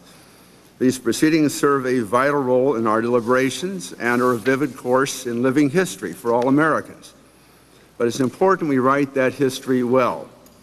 Today's Supreme Court regularly faces issues of enormous public import and attendant controversy. Many are deeply divisive, with well-funded, well-organized advocacy groups passionately committed to one or the other side, and for whom the central, well-nigh exclusive focus is who wins. Media coverage in the information age, whether on talk radio or countless cable outlets featuring talking heads for each side, fuels both the controversy and the resultant tendency to see the Supreme Court as a kind of political branch of last resort. When a court vacancy occurs, the confirmation process takes on the trappings of a political campaign, replete with interest group television ads that often reflect the same oversimplifications and distortions that are disturbing even in campaign for offices that are in fact political. All of this may be understandable. It remains, in my view, a fundamental departure from the vision of the courts and their proper role that animated those who crafted our Constitution. The founders were at pains to emphasize the difference between the political branches, the executive and the legislative, and the judiciary. Their concern about the potential dangers of passionate, interest-driven political divisions, which Madison famously called the mischiefs of faction, influenced their design of our entire governmental structure. But they were especially concerned that such mischiefs not permeate those who would sit on the bench. Otherwise, they warned that the pestilential breath of faction may poison the fountains of justice and would stifle the voice both of law and of equity. I believe that each of us in the Senate bears a special responsibility to prevent that from occurring. The primary focus of these hearings and our subsequent debate and vote on the floor will be Judge Roberts and his qualifications. But another focus will be whether the Senate, in discharging the solemn advice and consent duty conferred by the Constitution, is faithful to the trust the founders placed in us. I thank you, Mr. Chairman, and all members of the committee for your courtesy in allowing me to introduce Judge John G. Roberts, Jr., a distinguished son of Indiana, whom I believe will prove to be an outstanding Chief Justice of the United States Supreme Court. I thank you very much. Thank you very much, Senator Lugar. We now turn to Senator Bayh, elected in 1998, previously Governor of Indiana. Senator Bayh.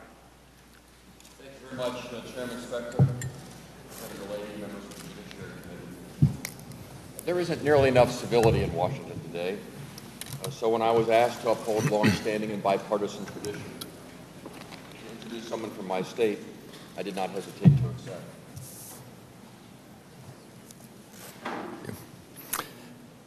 I am pleased to join with my friends and our colleagues Dick Lugar and John Warner to introduce to you John Roberts. John Roberts grew up in Northwest Indiana and still has family living in our state. He is the proud father of 2 lovely children, Jack and Josie, and the husband of Jane.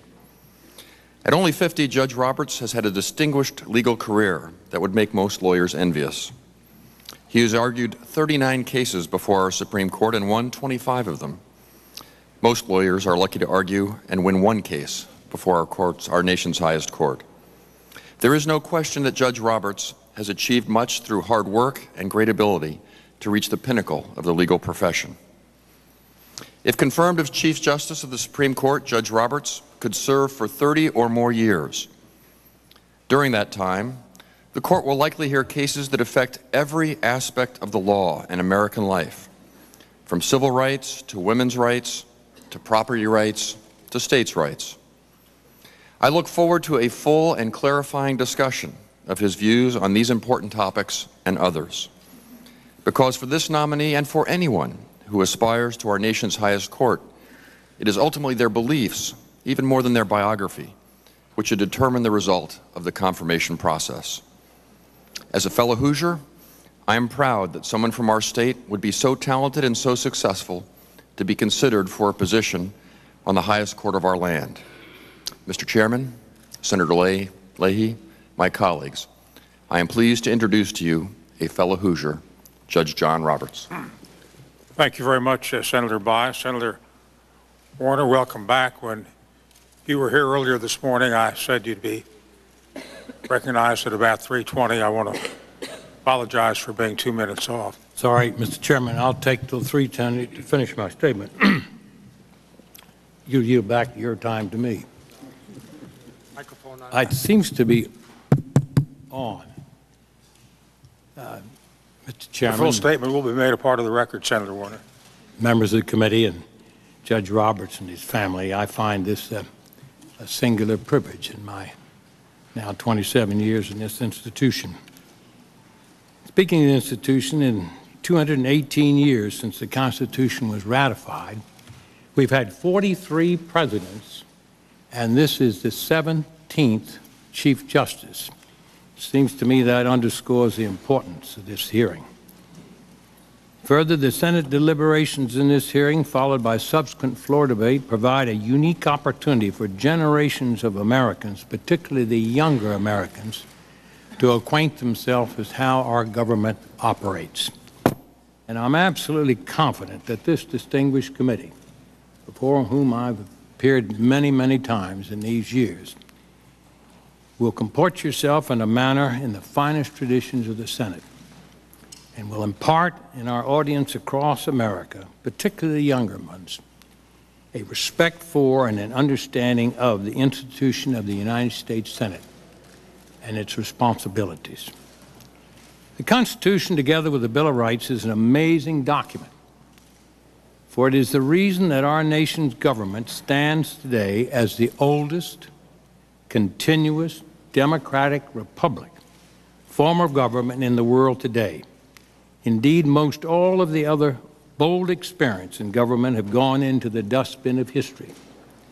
Little wonder that why so many other nations are forming their governments today, patterning their government on ours.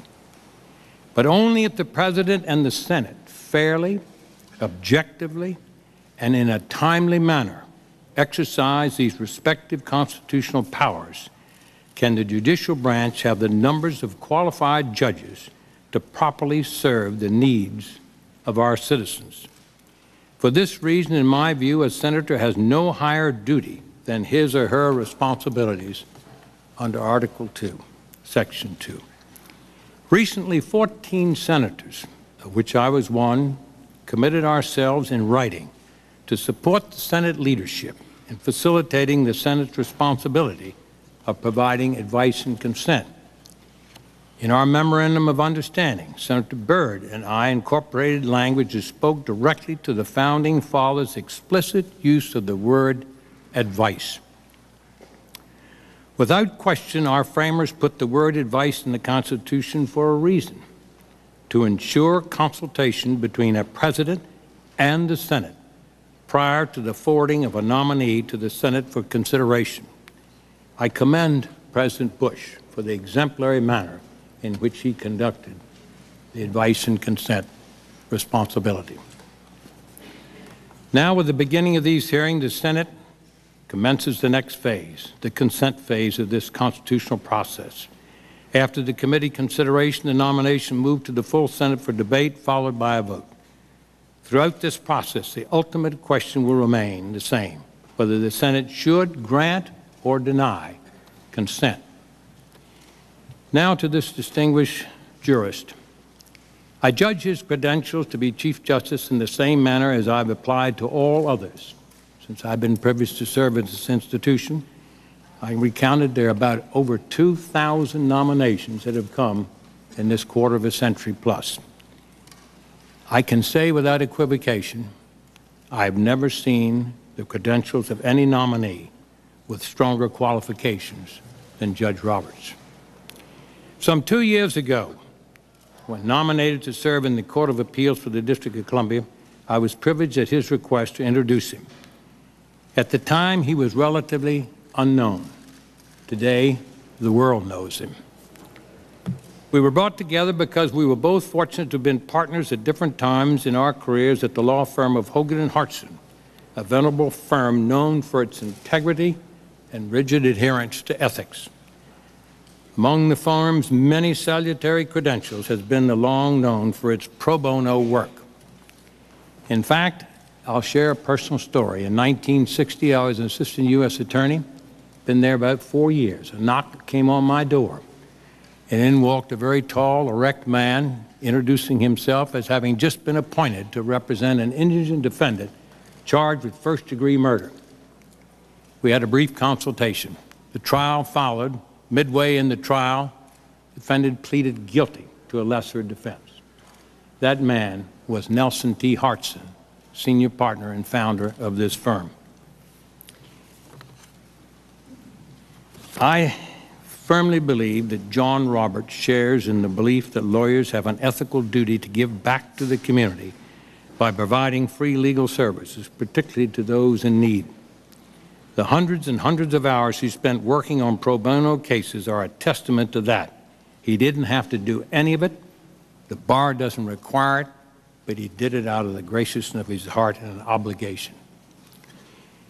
Those who know him best can also attest to the kind of person he is. Throughout his legal career, both in public and private practice, his pro bono work, Roberts has worked with and against hundreds of lawyers. Those attorneys who know him well typically speak with one voice when they tell you that dignity, humility, and a sense of fairness are the hallmarks of this nominee. In conclusion, Mr. Chairman, I take a moment to remind all present and those listening and following that this exact week, 218 years ago, our founding fathers finished the final draft of the U.S. Constitution after a long, hot summer of drafting and debating. And when Ben Franklin ultimately emerged from Independence Hall upon the conclusion of the convention, a reporter asked him, "Mr. Franklin, what have you wrought?" And he said, "A republic, if you can keep it." And that is ultimately what this advice and consent process is all about. But while the Constitution sets the course of our nation, it is without question the Chief Justice of the Supreme Court who must have his hand firmly on the tiller to keep our great ship of state on a course consistent with the Constitution. I shall follow carefully the deliberations of this committee. I will participate in the floor debate. I look forward to the privilege of voting for this fine, outstanding public servant. Judge Roberts, I'm the last. You're on your own. Thank you, Senator Warner. Thank you, Senator Lugar. Thank you, Senator Bayh. Judge Roberts, if you now resume your position at center stage. Yeah, no, I was. That's okay. Oh. Pretty hard to wait so long as it takes Warner to get to the line. Judge Roberts, if you would now stand, please. The protocol calls for your swearing in at this point. We have 23 photographers in the well, 5 more waiting. We may revise our procedures to swear you in at the start of the proceeding if you should come back. If you would raise your right hand, and they've asked me to do this slowly because this is their one photo op. Do you solemnly swear that the testimony you will give before this Committee on the Judiciary of the United States Senate will be the truth, the whole truth, and nothing but the truth, so help you God? I do. Thank you, and you may be seated. Now, Judge Roberts, we compliment you on your patience in listening to 21 speeches, and the floor is now yours. Thank you very much, Mr. Chairman, and Senator Leahy and members of the committee. Let me begin by thanking Senators Lugar and Warner and Bayh for their warm and generous introductions. And let me reiterate my thanks to the President for nominating me. I'm humbled by his confidence, and if confirmed, I will do everything I can to be worthy of the high trust he has placed in me. Let me also thank you, Mr. Chairman, and the members of the committee for the many courtesies you have extended to me and my family over the past 8 weeks. I'm particularly grateful that members have been so accommodating in meeting with me personally. I have found those meetings very useful in better understanding the concerns of the committee as the committee undertakes its constitutional responsibility of advice and consent. I know that I would not be here today were it not for the sacrifices and help over the years of my family, who you met earlier today, friends, mentors, teachers, and colleagues, many of whom are here today. Last week, one of those mentors and friends, Chief Justice William Rehnquist, was laid to rest. I talked last week with the nurses who helped care for him over the past year, and I was glad to hear from them that he was not a particularly good patient. He chafed at the limitations they tried to impose. His dedication to duty over the past year was an inspiration to me, and I know to many others. I will miss him. My personal appreciation that I owe a great debt to others reinforces my view that a certain humility should characterize the judicial role. Judges and justices are servants of the law, not the other way around. Judges are like umpires. Umpires don't make the rules, they apply them. The role of an umpire and a judge is critical. They make sure everybody plays by the rules, but it is a limited role. Nobody ever went to a ball game to see the umpire. Judges have to have the humility to recognize that they operate within a system of precedent shaped by other judges equally striving to live up to the judicial oath. And judges have to have the modesty to be open in the decisional process to the considered views of their colleagues on the bench. Mr. Chairman, when I worked in the Department of Justice in the Office of the Solicitor General, it was my job to argue cases for the United States before the Supreme Court. I always found it very moving to stand before the justices and say, I speak for my country. But it was after I left the department and began arguing cases against the United States that I fully appreciated the importance of the Supreme Court in our constitutional system. Here was the United States, the most powerful entity in the world, aligned against my client, and yet all I had to do was convince the court that I was right on the law and the government was wrong, and all that power and might would recede in deference to the rule of law. That is a remarkable thing. It is what we mean when we say that we are a government of laws and not of men. It is that rule of law that protects the rights and liberties of all Americans. It is the envy of the world, because without the rule of law, any rights are meaningless. President Ronald Reagan used to speak of the Soviet Constitution, and he noted that it purported to grant wonderful rights of all sorts to people.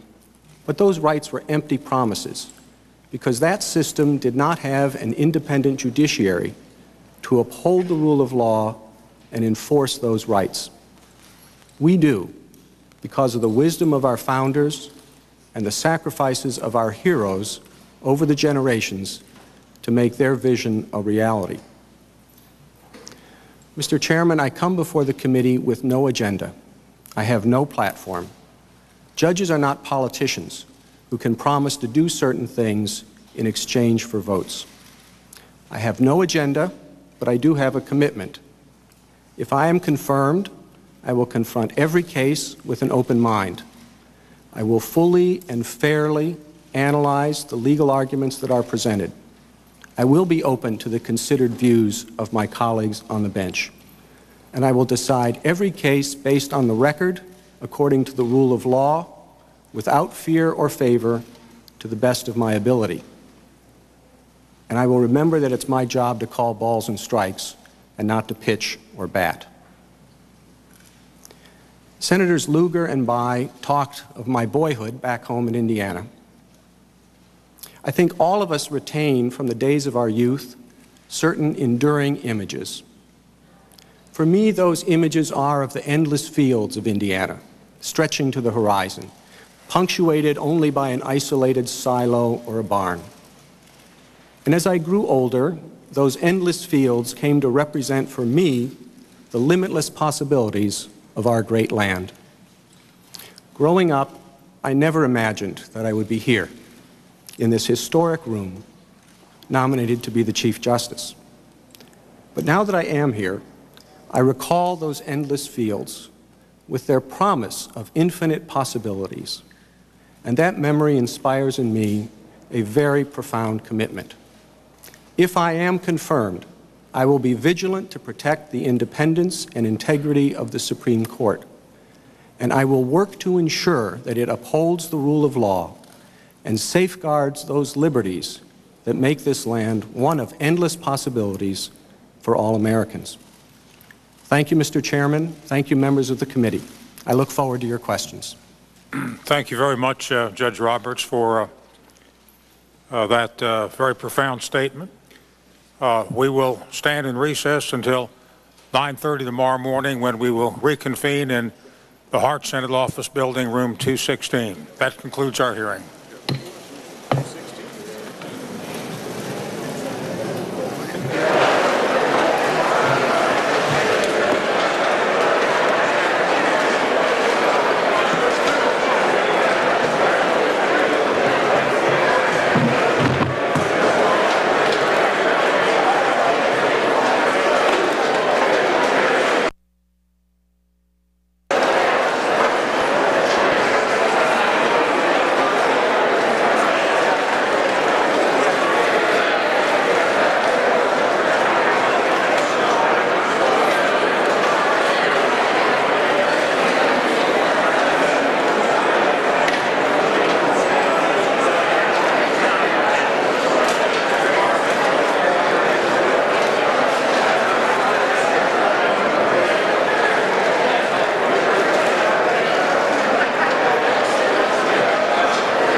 Tomorrow, senators begin direct questioning of the nominee, with Judiciary Committee Chairman Arlen Specter leading off. The hearing's expected to run well into the evening and then resume on Wednesday. You can see tomorrow's hearing live on C-SPAN until the House comes in, and all-day coverage on C-SPAN 3 starting at 9:30 a.m. Eastern.